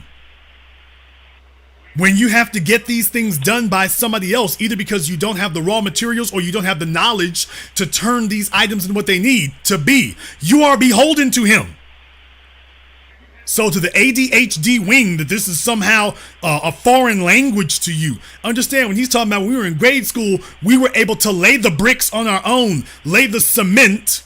And for those of you who don't understand, the cement and concrete are not the same thing. You're able to lay the bricks on your own when they can have you put them down in order and they're stable. That's not just something that happens. You have to be taught how to level things so that when you put bricks down, they stay stable so that folks can be walking on these bricks decades. Remember, the roads of Rome, it's been thousands of years. To anybody who's been to Rome in Italy, it's been thousands of years, and there are roads in Rome that are still in the condition that they were when Caesar was there. That's not simply a product of raw materials, although we do suspect that possibly some of the volcanic ash, that there was a specific formulation that made those bricks different to last as long as they have. But regardless of that, that tells you how long that can last you, how valuable that is. And that's just bricks. What makes a modern society different than a third world country? Let me say it in one word: plumbing. Both types of plumbing, being able to bring in fresh water and being able to move out wastewater. Those two things alone, bringing in fresh water through the pipes to your home, pipes that bring in fresh water and pipes that remove wastewater. So it's not just for hydration, it's sanitation. If you don't have both of those things, you don't have an industrialized first world economy. You can't have it. It's impossible with just that one thing alone. Can I hook up some pipes? Do I understand the principle of Archimedes' screw? Look it up. If you don't understand water meeting its own level and how it works, then you're not going to be able to get water into the home, and you're not going to be able to remove water from the home or from the business or from the farm or from the school. I can go down the list. Something as simple as understanding how the pipes work and why they work the way that they do. You can paralyze a society with that. Take a look at Jackson, Mississippi, Flint, Michigan. You can paralyze a society simply by breaking its line of water, its line of access to water. What he's saying are not trivial things to the ADHD Sesame Street flunking generation. These are not trivial things. This is actually very important to have a situation where the ability to get your food, get your raw materials for building, get your piping, get your clean water, where all of that is right where you are. You can then build subdivisions. Remember, you can't have a city that doesn't have access to water. Every single major city in the world has to have access to water. California's in dire straits today because it's losing its access to water. You have to have a large water source, and then you have to be able to use it. It's not enough to have the water. Now what are we going to do with it? And yes, if you're going to make bricks, concrete, cement, you got to have water. So the water needs to be useful for more than just drinking. And you're going to need to bring the water in differing supplies. The amount of water that a business that uses water for mixing things needs is going to be vastly different than the amount of water that you bring in your house. So you need to have a water system that can accommodate both of these places without blowing them both the hell out the way. You can't put the same water pressure on your house that you put on a cement factory. But you have to understand this. When Dr. John Henry Clark talked about it's not enough to just buy diaper pins, you have to be able to make them. Something as simple as making a diaper pin, and as black people, we don't have that knowledge. Or at least the folks who, they've outsourced to China. Something as simple as that. You can have all the babies in the world, but you can't take care of them properly in a 21st century context. So you have a house, you have wood, but you can't turn. Your grandfathers on plantations and in the economy were able to turn trees into wooden beams that built homes. Their children and now their grandchildren have no idea how to turn a tree into a wooden beam to build a home. They're waiting for the illegals to show up and do that for them. Oh, man, that's terrible. Think about that for a few moments. The children, the grandfathers rebuilt the economy. The children do not know how to make the wooden beams that build the homes, nor do they know how to make the bricks or the cement that reinforces the homes in hurricane-prone areas. I ain't even gotten into skyscrapers. I haven't even gotten into refining iron into steel and building skyscrapers. I ain't even gotten to that. I'm just talking about where you live. I'm talking about the basics where all of you are listening to me right now inside your homes. I'm just talking about that. I'm not even getting off into anything complex. I'm just talking about, can you take some wood and build 4 damn walls? Most people think they can, and they cannot. Let me tell y'all something right now. The foundation of a home is the single most important thing. Because just like with an automobile, I was explaining this to one of my girlfriends, and the most important part of an automobile is the wheel. And the reason that the wheel is the most important part is 2 reasons. Number 1, it's the only part that actually comes into direct contact with the ground. Contrary to popular belief, the most important part of a car is the wheel because it's the only thing that actually comes into contact with the ground itself. You can't move anywhere if you don't come into contact with the ground. Not with an automobile.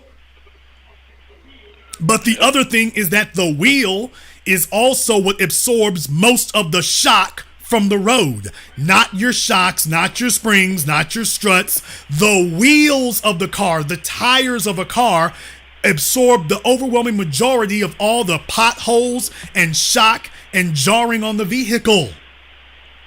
A tire looks very basic to you, but a wheel is actually a very complex object. If it's not balanced correctly, and that's the way it's built. I'm talking about even wagon wheels.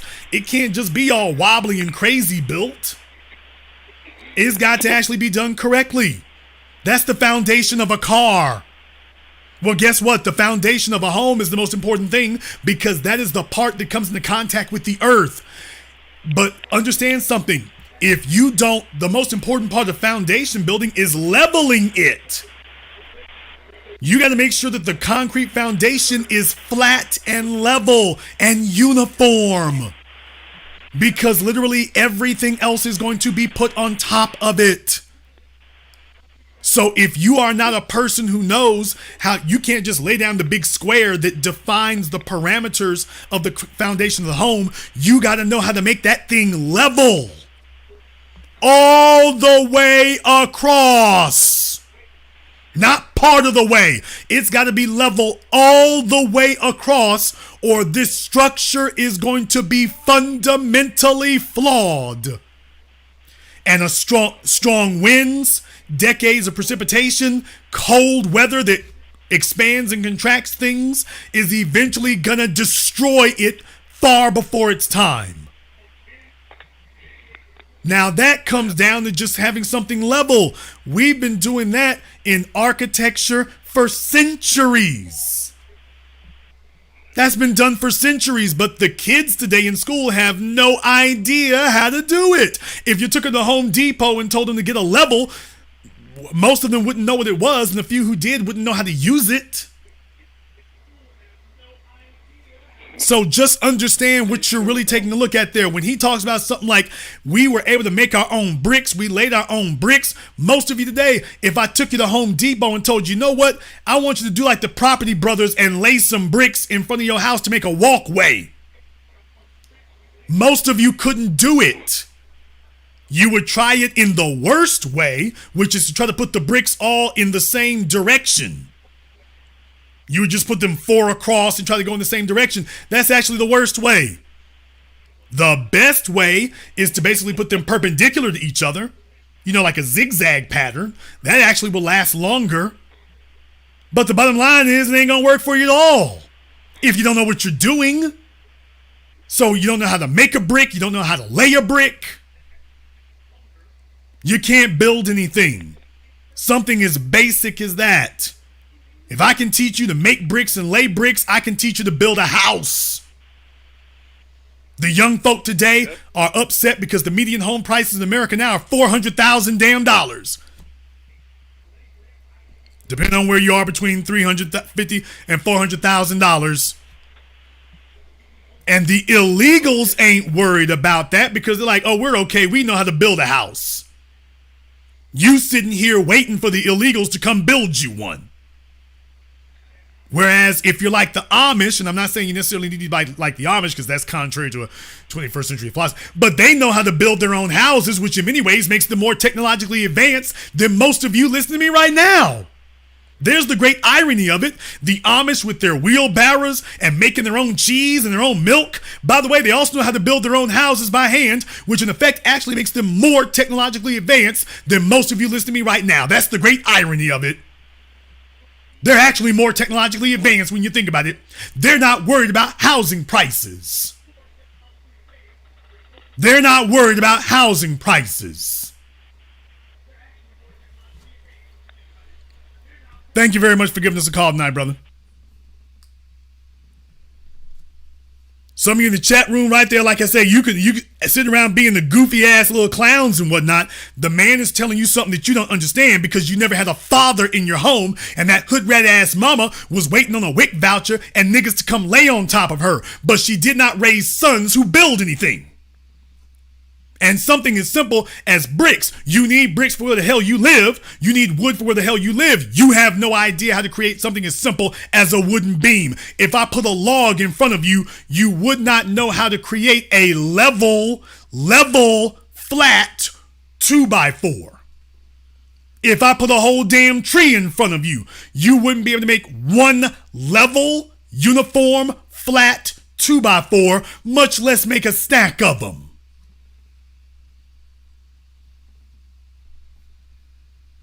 Caller Mary Code 718, you're on live with the Black Channel. What's your name? Where you calling from?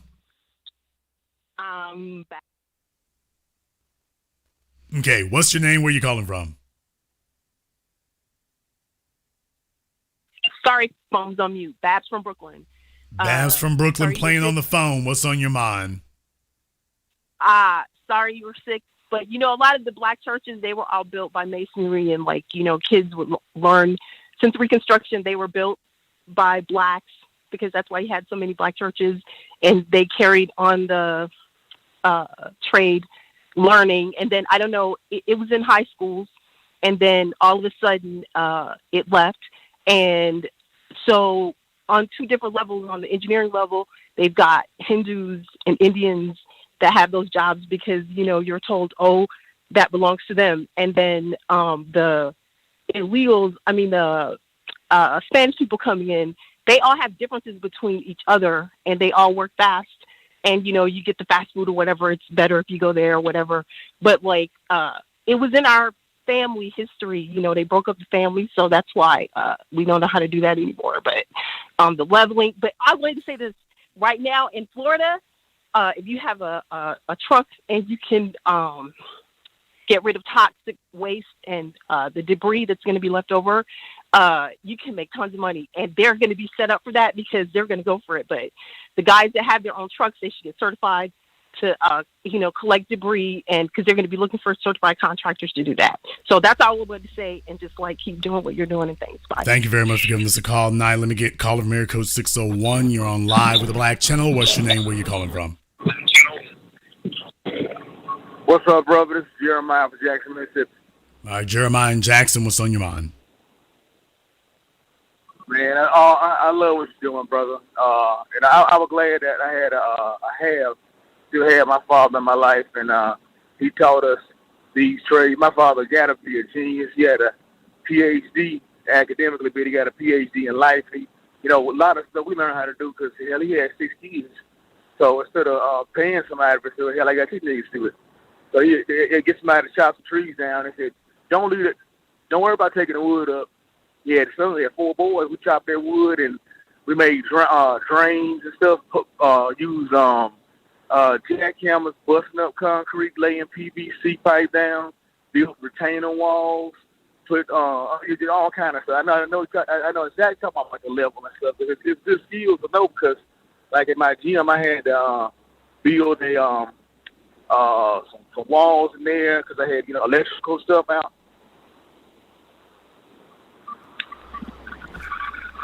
Okay, thank you very much for giving us a call, Knight here. Appreciate that. Let me get caller area code 240.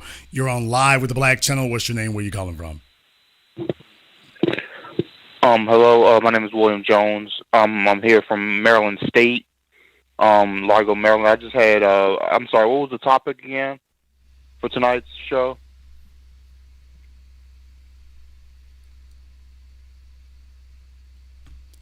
Caller from area code 313. You're on live with the Black Channel. What's your name? Where you calling from? Hey, this is Vaughn from Detroit. I'm calling the Chris House, all these niggas who calling reminiscing about what they used to have, what they once have.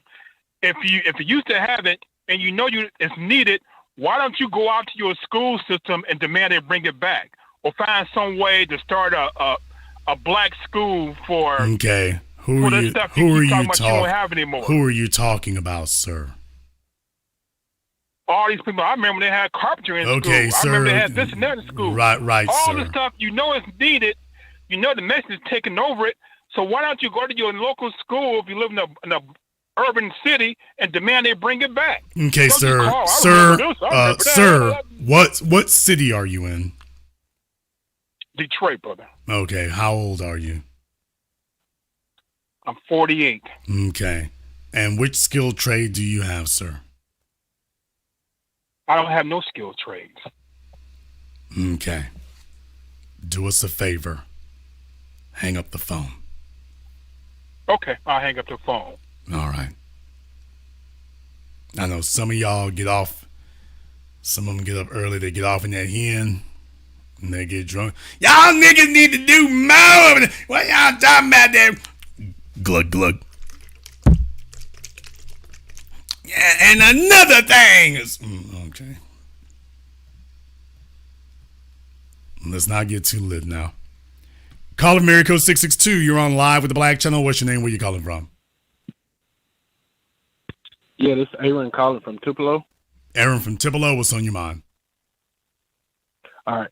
On the forestry trade thing, I remember when my father first started building houses, he was first working at a store.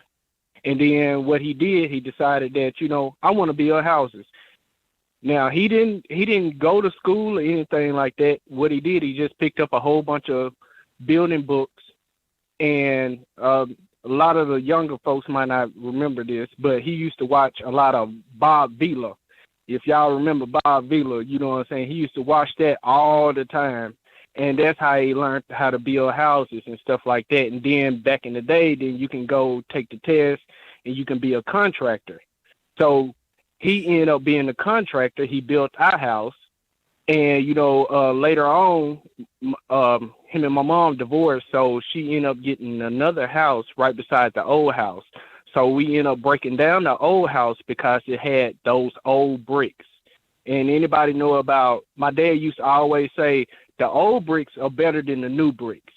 The new bricks, you can drop them and they instantly break. But the old bricks was all the way solid. It didn't have them holes in them. Well, I mean, because the way in which you used to do it was different. Like the brother said, we used to make them locally. So quality control is something that you can ensure better if you do it locally. When you got bricks that are mass produced and you're only getting them from a few suppliers in the country, it's like Home Depot. You're getting all your wood from one place now. I mean, Home Depot actually supplies for like skyscrapers and apartment complexes. So between them and Lowe's, really, and yeah, there is Georgia Pacific, and I get that, but I'm just saying, as far as the supplies, Home Depot really supplies a lot of these folks directly. So you're getting all your wood basically coming from one supplier. Now your bricks are coming from one supplier, and now you're all at the mercy of whatever the process or quality control is of that one supplier. However they do it. Here's the thing, as you just said, well, you drop them now and the bricks break apart. Now, is that because the bricks have more air in them, or is that because the bricks have more water in them? Well, it's mass produced. Yeah, because I'm asking that. I'm asking that as a good point, because I want people to think about that for a moment. What makes bricks cheaper? Water and air. Now, is your goal to make a bunch of is your goal to make a bunch of good bricks, or is your goal to make as many bricks as you can? Is your goal to make as many good bricks as you can, or is your goal to make as many bricks as you can? So we got to start cutting corners. We got to start cutting corners. We got to start cutting processes. We can't let them dry as much as we used to. We can't use the same level of heat. And, we're using a cookie cutter process. So we're only going to let them furnace for a certain amount of time and then get them out, put in the next batch, get them out, put in the next batch, get them out. Okay, you can use this much water over here and no more, or maybe use more than you should, try to fill it because we're trying to make the bricks a certain size. So rather than using more material, we're going to use more water or whatever. There's a number of different corners you can cut and ways you can do that. So are we trying to make good bricks anymore, or are we just trying to make as many as we can? And now everybody is dealing with it, because what are they going to do when somebody's building material? For example, if a contractor tells you, okay, look, if I want to build this house for you, and I'm going to need approximately 2,000 bricks. I'm just using that as numbers, big size house. Okay, I'm going to need 2,000 bricks. Now, if I go with this one supplier, that's going to increase the cost of your home by $15,000. But there is another supplier. Sometimes folks complain, but we can get that price down by $13,000. What is the average person gonna do if you present them with that choice? Now, I said the average person. What is the average developer? Like Horton, one of the largest home builders in America. What is a developer like Horton gonna do? A home builder like Horton, is he gonna go for the best quality bricks, or is he gonna go for the best price that he can get and bring them in by the truckload? What's he gonna do? Because brother, I know I've been seeing that since I was a child. Houses with bricks with breaks in them. Bricks in the middle of the house got breaks in them. which really isn't supposed to happen, except it does tell you about that. So when they build these large subdivisions with the illegals up there and whatnot, where are these items coming from? What is the quality of them? So you asked, what you made is a very good point right there. And I just wanted to point out to everybody that, by the way, most of your bricks now are coming from only a few places. And if their priority is price, then guess what's going out the window first? Quality. Right. And those bricks back then, they was whole bricks. So what me and my brother did, we broke down the house and we got the whole bricks and we stacked them all up. We had a local buyer that been there ever since I was born. He sells stones and stuff. So he bought each brick. I think he bought them for like $5 a brick. I don't know how he sold them because it's a hot commodity because those are old bricks. They not bricks that they make now. So you know what I'm saying? People upper class will want those type of bricks because those bricks are whole bricks. The bricks that they make now, if you notice them, they have like little holes in the bricks. You know what I'm saying? They're not even whole bricks. You know what I'm saying? And they easy to break. But those bricks back then, they was real hard and they still hard. And I kept a big majority of my bricks. I didn't sell them. My brother sold his.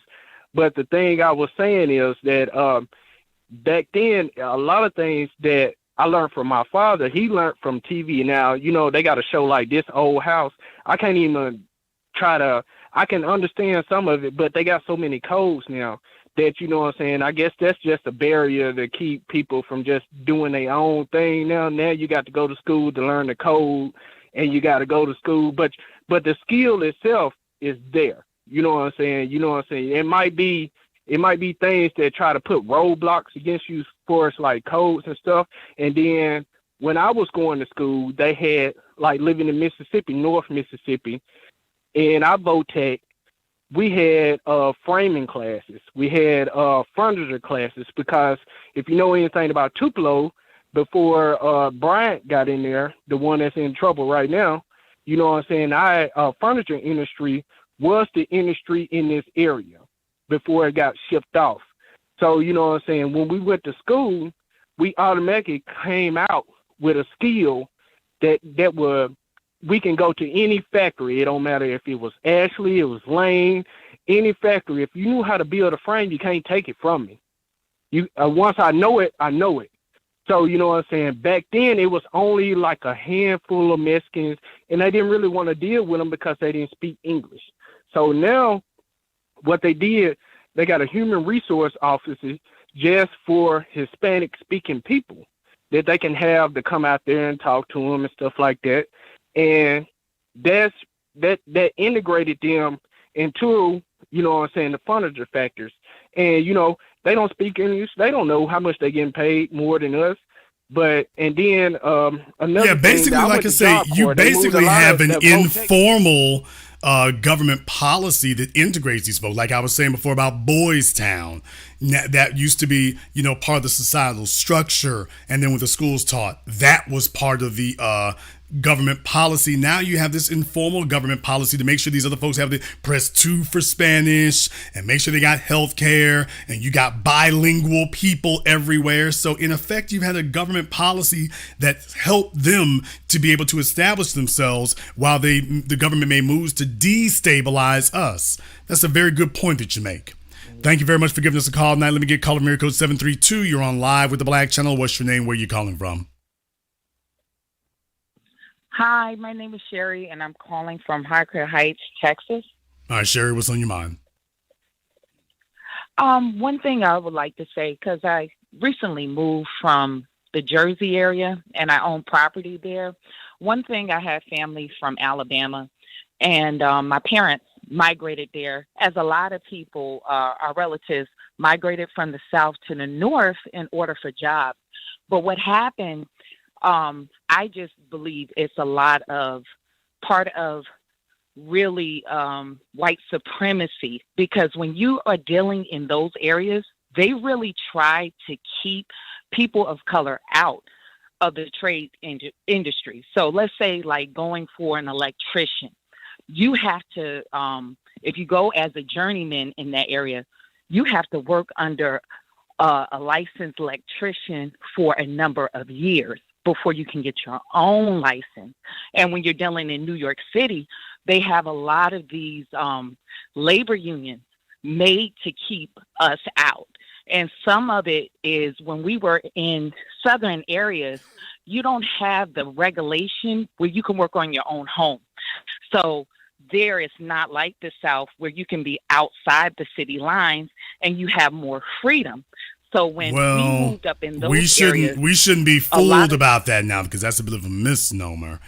While the trade unions and whatnot do protect them those things in some regards, I was sitting there at the Trump Soho, which is now the Dominic, and I'm watching them build a skyscraper that was right across the street. And I'm seeing it's got an American flag on there and a Mexican flag at the top of the skyscraper while they were building it. So while I do understand what you're saying there, the reality is that in practice, that's actually not enforced. Not the way in which it sounds there. In some cases it is. Now, it's never been as easy for black folk to join, go through trade unions and stuff like that as it is for the white folk. It's never been as easy. You are absolutely right about that. The unions have been a tool that's been used for the purposes of keeping black folk out. Absolutely, it has been. So that's another thing right there. When we talk about, discrepancies in employment and whatnot, black women never had a trade union that they had to go through in order to be a receptionist or a bank teller or a nurse. The jobs that the black men were looking at or expected to do, all of a sudden you got a trade union or whatever, you got to run the gauntlet through to be able to join. And in a lot of cases, you're absolutely correct. They were set up for the purposes of making sure that you couldn't. They were set up for the purposes of protecting the jobs for the white men. So you're absolutely correct about that. I'll let you have the last word. And remember, they used to have all white, where even when the Irish came in, and remember, they used to consider Italians as being black, but they're doing the same things as they're doing with the Hispanic. They're always bringing in a buffer class to push us out. And in New York, they had all white labor union, but it's just the same thing. They might change policies, but the underlying white supremacy is still the same. And then when you have these schools, even when I went to school in Somerset County, we did still have trades there, but it's an indoctrinating in the school, especially for black. Oh, you have to go to college. They don't talk about that a lot, and it is to put us in bondage. And now we see student loan debt for black people or black women, especially, is the new slavery for the government. So I just wanted to add that in. Jason, you're doing a wonderful job, and thank you for giving me the opportunity to speak. Thank you for giving us a call. Let me get call of Mary Code 225. You're on live with the Black Channel. What's your name? Where are you calling from? Hi, I'm Terry. I'm from Baton Rouge, Louisiana. Okay, you say Ontario? Terry. Okay, Terry from Baton Rouge. Terry. What's on your mind? From Baton Rouge. What's on your mind, Terry? Oh, I was working at the parish. We have parishes for the county here. Government employment office. Terry, you must be new here. Yes, I am. Okay, I'm from Shreveport. Hey. Hi. Go ahead. I got what you're saying. So we were. I was tasked to call around at the employment office to agencies and builders to try to get people to hire some of our people doing building. And the builders outright told me that they were not hiring Americans anymore. I mean, several of them did. I even called the guy who had done our roof. When we originally had our house built, he was a black builder. He had all black people building. We called another black builder 40 years later, and he brought a crew from Central America. And we asked him, well, what is this about? He goes, yeah, you can't find any black people to build anymore. We're not hiring. And so I talked to him about this after. He said, yeah, no, you can't. That none of them are hiring Americans anymore. Not blacks, not whites. They're only hiring illegals. Now, And these people outright admitted that to me. you think about that for a few Admitted that moments. to me. You know, I saw that, and I've heard that in Shreveport 10, 15 years ago. And you think about that for a few moments. Now, if these were black folk running around flagrantly skirting the law and, engaging in this behavior, they'd have done it like the drug trade. There would be asset forfeiture everywhere. They'd have come and collected all the equipment and every damn thing. Think about that for a few moments. If black folk had tried pioneering that, they'd have come grabbed every damn thing. That you wouldn't be in business. Yep. There's no way in the world. But even in a place like Louisiana, what does that tell you? Louisiana has that outright vitriol towards black folk. It's one of the places they make novels and movies about. And yet, where the Latinos are concerned, their experience has been radically different from ours during the exact same time periods. Their experiences have been radically different from ours in Louisiana. Now, while Louisiana has, the only reason that you don't have more illegal Mexicans in Louisiana is because the economy is not as good in Louisiana as it is in Texas. That's the only reason. That's the only reason. Thank you very much for giving us a call. Now, let me get caller Miracle 469. You're on live with the Black Channel. What's your name? Where are you calling from? Yes, it's Dion from Dallas. All right, Dion from Dallas. What's on your mind? I just wanted to give you my input on this subject. I'm actually a subscriber to the business, the top tier. I started off mowing lawns probably about, I'd say, 14 years ago. Then I got hired on a roofing company, actually doing roofing sales. Then I branched off and started my own roofing company. And just because of your expertise and your insight and knowledge, I rebuilt my credit, and I'm pretty much, according to my accountant, because I know you said there's 3 pillars of business, CPA, attorney, and banker. I'm going to do over $1 million in revenue this year. I stopped smoking. I stopped drinking about 2 years ago. And I've actually been an avid listener of yours for the last 5 years. I want to hire more black males, but I've actually, tried to hire some black males, and they especially the younger generation, they just do not want to work. I'm 37 years old. Usually when I step on a crew or I step on a job site, a lot of the guys, especially, I have nothing but Mexican guys that, do all of my roofs. And, they at first they were kind of like, hey, what is this guy doing? Who is this guy? And then they find out that I'm the owner. And, I just outwork everybody. And, I just really wanted to thank you because, the respect level from my woman, respect level amongst my peers and my family is just completely different. And you are right that once you, stick to it and you make your goals and your aspirations number one and not a woman, you just have, ample opportunity and, a plethora of women that are just constantly trying to seek you out. Well, I'm very glad that part of it has worked out for you here. Although I will tell you there is a fundamental flaw in your strategy there. Keep something in mind, sir. You're talking about women, but what is one of the things I taught you all here is Neely Fuller was right. Black folk tend to get in bed with non-black people and come out confused. The non-black folk don't hop out of bed with us confused. I'm telling you that about some of your workplace practices. Your non-black employees and whatnot, they're not confused. So keep that that in mind while you're doing your business practices the way you are. Black men who tend to play this game tend to be playing with dynamite because you have to understand the folk you're dealing with, they're not confused. They're not confused about what the future is that they're looking for. They're not confused about who they want their labor to benefit. They're not confused about what the economic foundation is that they're building for. They're not confused about it. So you might, when you say you can't find black workers and whatnot, is it really because it's not available, or are you not doing more? Because here's the real thing. Those folk that you're dealing with are never going to have your best interest at heart. They cannot. because their best interests run anathema to yours. That's the problem. They will never have your back.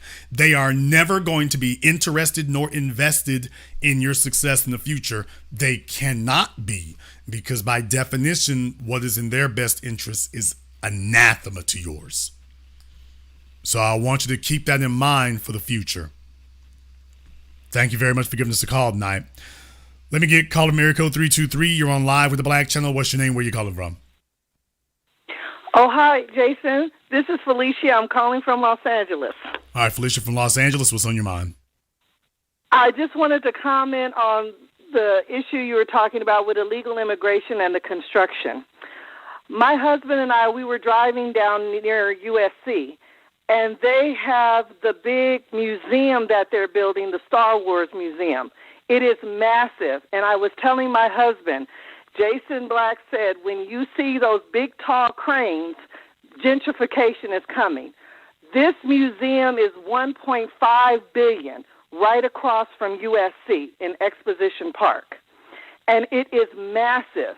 But all of the construction sites do not contain these black men who have the skills. They cannot get in. They are being limited, and they're just letting the illegal immigrants work on all of these projects. So I just wanted to comment on that, where we were just shocked. It went on for blocks. Let me tell you all something. I think it's so huge.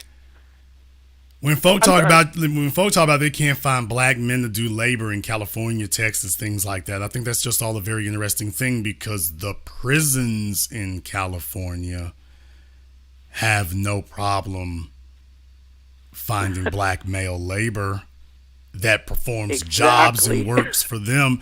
I mean, working for major corporations. So I always find that to be weird. How is it that the prisons don't have that issue, but these other folk do? Let's just keep it real. You think you're playing the game of getting that semi-slave labor, and I'm just saying that's a game that eventually is going to come up snake eyes for whoever tries to play it.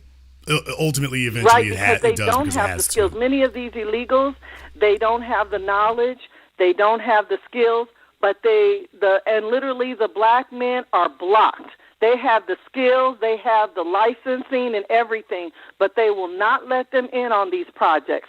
So I just wanted to comment on that regarding the other young man who said, oh, only the Mexicans will come and work for him. The black people don't want to work, the young black people. That's not true.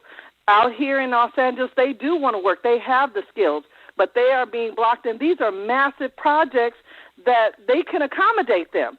But for some, whatever, the racism, they block them. And they have all these illegal immigrants who can't even measure, and the work is substandard.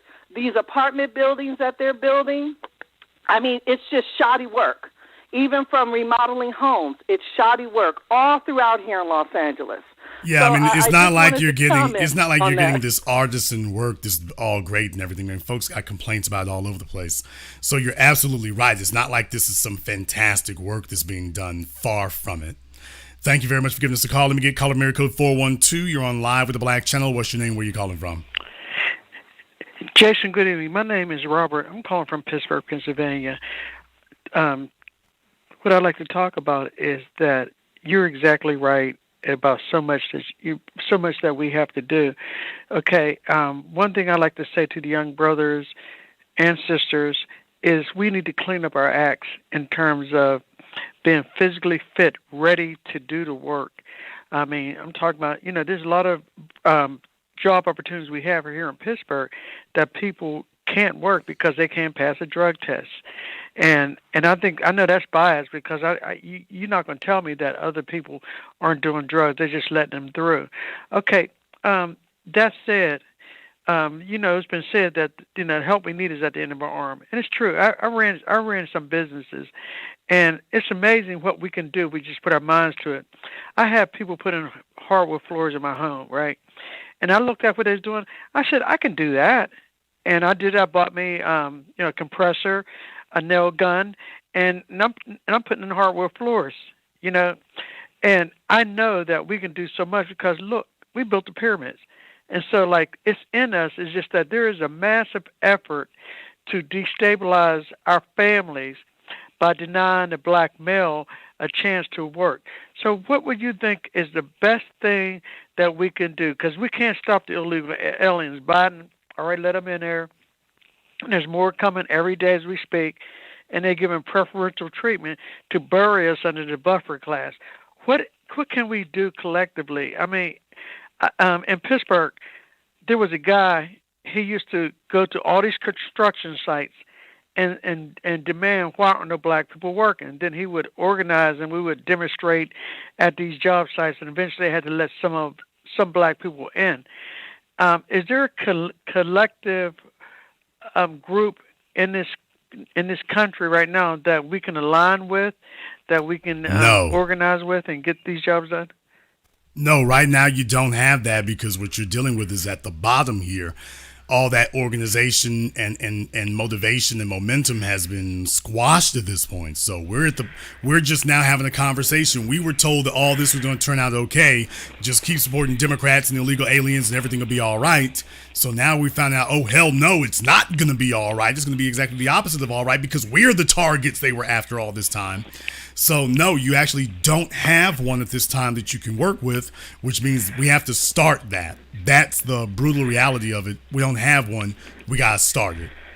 Thank you very much for giving us a call here tonight. I'm only going to take a few more callers here. So everybody who's on the line right now, I'm going to take your calls, but that'll be all we're going to do here tonight. Let me get caller area code 443. You're on live with the Black Channel. What's your name? Where you calling from? Hello? Yes, you're on live. What is your name? Where you're calling from? My name is Lamont. I'm calling from the independent city of Baltimore, Maryland. Of course. What's on your mind? Yeah, just talking about like the masonry work. Earlier in the show, my grandfather laid the foundation for a house I grew up in Essex, man. The foundation's still there after like, 50, 60 years. So just the quality of the work was different back then. Well, yes, because there's a difference between work and craftsmanship. There is a difference between work and a craft. Anybody can sit up, they bring over the illegals here to work, but when you're dealing with somebody who's a craftsman who understands all the intricacies and what it takes, not just to make something, but to make something great, that's a totally different thing. Thank you very much for giving us a call here tonight. Let me get caller from area code 504. You're on live with the Black Channel. What's your name? Where you calling from? How you doing, brother? This is Daryl. I'm calling from Everett, Washington, but from New Orleans, Louisiana. The gentleman that spoke about not finding black labor, and he has to hire Mexicans. That's a crutch. That's a scapegoat. Now I've used it, and until I came into a better realization as to where my black dollar should go and how I should select who gets to spend black money. I want to plant this seed, man. There's a gentleman by the name of Pastor Fred Luter who built a $36 million sanctuary in the middle of the hood, New Orleans. And not one black hand was used to build it, yet black people have to pay the bill. We have to do better, bro. And for those people that are listening in, we have to do better. The gentleman called from Baltimore, Maryland. I'm a graduate of Coppin State University. And Coppin State University, along with other HBCUs, don't even use black photographers to service their graduations. You can't find, I think of the 101 that are left, I think only 9 of them, because I own a portion of that industry, only 9 of them use a black photographer to service their graduation. It's pathetic. That's my 2 cents, man. I just want to add, and I'll continue listening. Thank you very much for giving us a call tonight. Let me get caller from area code 504. You're on live with the Black Channel. What's your name? Where you calling from? Hey, Brother Jason. This is G from New Orleans. All right, G from New Orleans. What's on your mind? Yeah, we got the New Orleans connection back to back. Listen, I just want to tell you, I'll be brief because I know you got to run great broadcast tonight and yesterday. But, the biggest problem, especially now, and I see you talking about Roland. I'm going to just say this. Roland is just like Obama. People, they bring these old heads out to try to shame black men and black people to voting Democrat. It's failing. It's not going to work. In regards to this labor, and I agree with the previous caller, my brother from New Orleans. They have black people out here who are willing to work, especially in construction. They could hire black men to do that. Problem is, they're not trying hard enough. I thank you for taking my call, brother. Let me tell y'all something here. I can go ahead and say this now. I was staying at the Intercontinental in New Orleans when I was trying to get an interview with Roland Martin. And right across the street is the Hilton. Looks like they're doing renovations on it or whatever they're doing right across the street. I want to say it's a Hilton. It says Hilton right across the street. I've got video. I've got pictures. I was floored because I saw a black male. And by the way, the day we left, it was storming that day. So the storm was heading towards New Orleans. Mm-hmm. I'm sitting there watching. Dude, I got it on video and picture. Not just picture, but video and picture. Across the street over there on a scaffold, they had a black male and a little Latina fella. Looked like a young Latina kid. Looked like he was like in his teens. The brother sitting up there steady working on the eaves and the sills.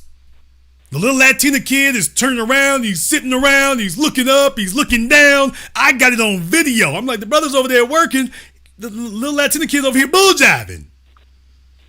And I'm like, I'll be damned. Now, the white folk will tell you, and this is why we hire the illegal. I'm like, okay, do you see what the hell you getting?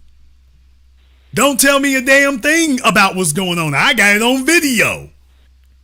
Don't tell me nothing. Thank you very much for giving me a call tonight. Let me get caller from area code 831. You're on live with the Black Channel. What's your name? Where you calling from? This is Michael from Kansas City. Michael from Kansas City. What's on your mind? Yes, sir. All right. So this is happening, what you're talking about, it's happening in blue collar work, but it's also happening in corporate America and white collar jobs as well. Prime example, I was a naval nuclear engineer in the Navy for 20 some odd years and took a job at a commercial nuclear power plant, worked there for 12 years, got master's degrees in mechanical engineering, nuclear engineering, got a PhD from University of Southern California. And I was watching white guys get promoted over me with high school diplomas. I just recently resigned from the company, and I'm in litigation with them. But they're operating without impunity. This company, I will tell you who they are, is Evergy and Wolf Creek Nuclear that's in Burlington, Kansas. So it's not just the blue-collar work.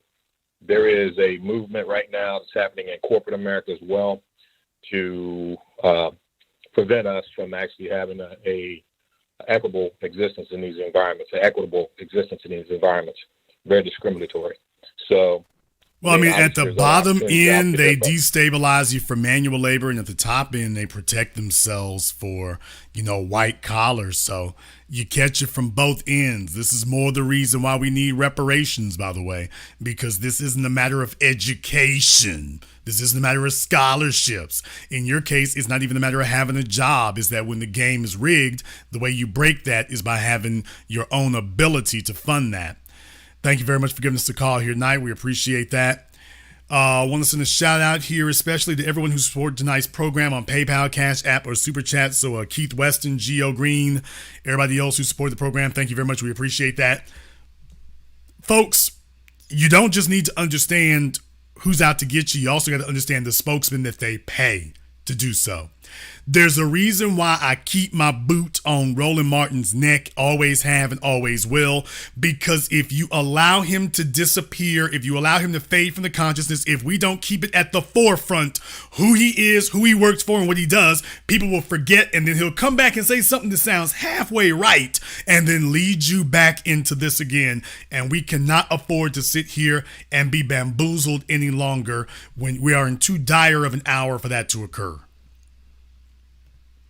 We're going to go ahead and wrap things up here tonight. I want to thank you all for listening here to tonight's broadcast of the Black Channel. And if you are new here to the Black Channel, welcome to the haven of intelligent Black thought. We do this every weekend. Click that red subscribe button, click that notification bell, join us each and every weekend. If you haven't been to our website, blackchannelfilms.com, you want to go there and check out our groundbreaking best-selling documentary work, 7 a.m. Gentrified Race War, all available on DVD streaming on Amazon. Go to blackchannelfilms.com. That is blackchannelfilms.com. And this concludes tonight's broadcast of the Black Channel. I am your host, your brother, your humble servant, the Black Authority. And until next time, my brothers and my sisters from around the world, remember, Black is the future and the future is the agenda.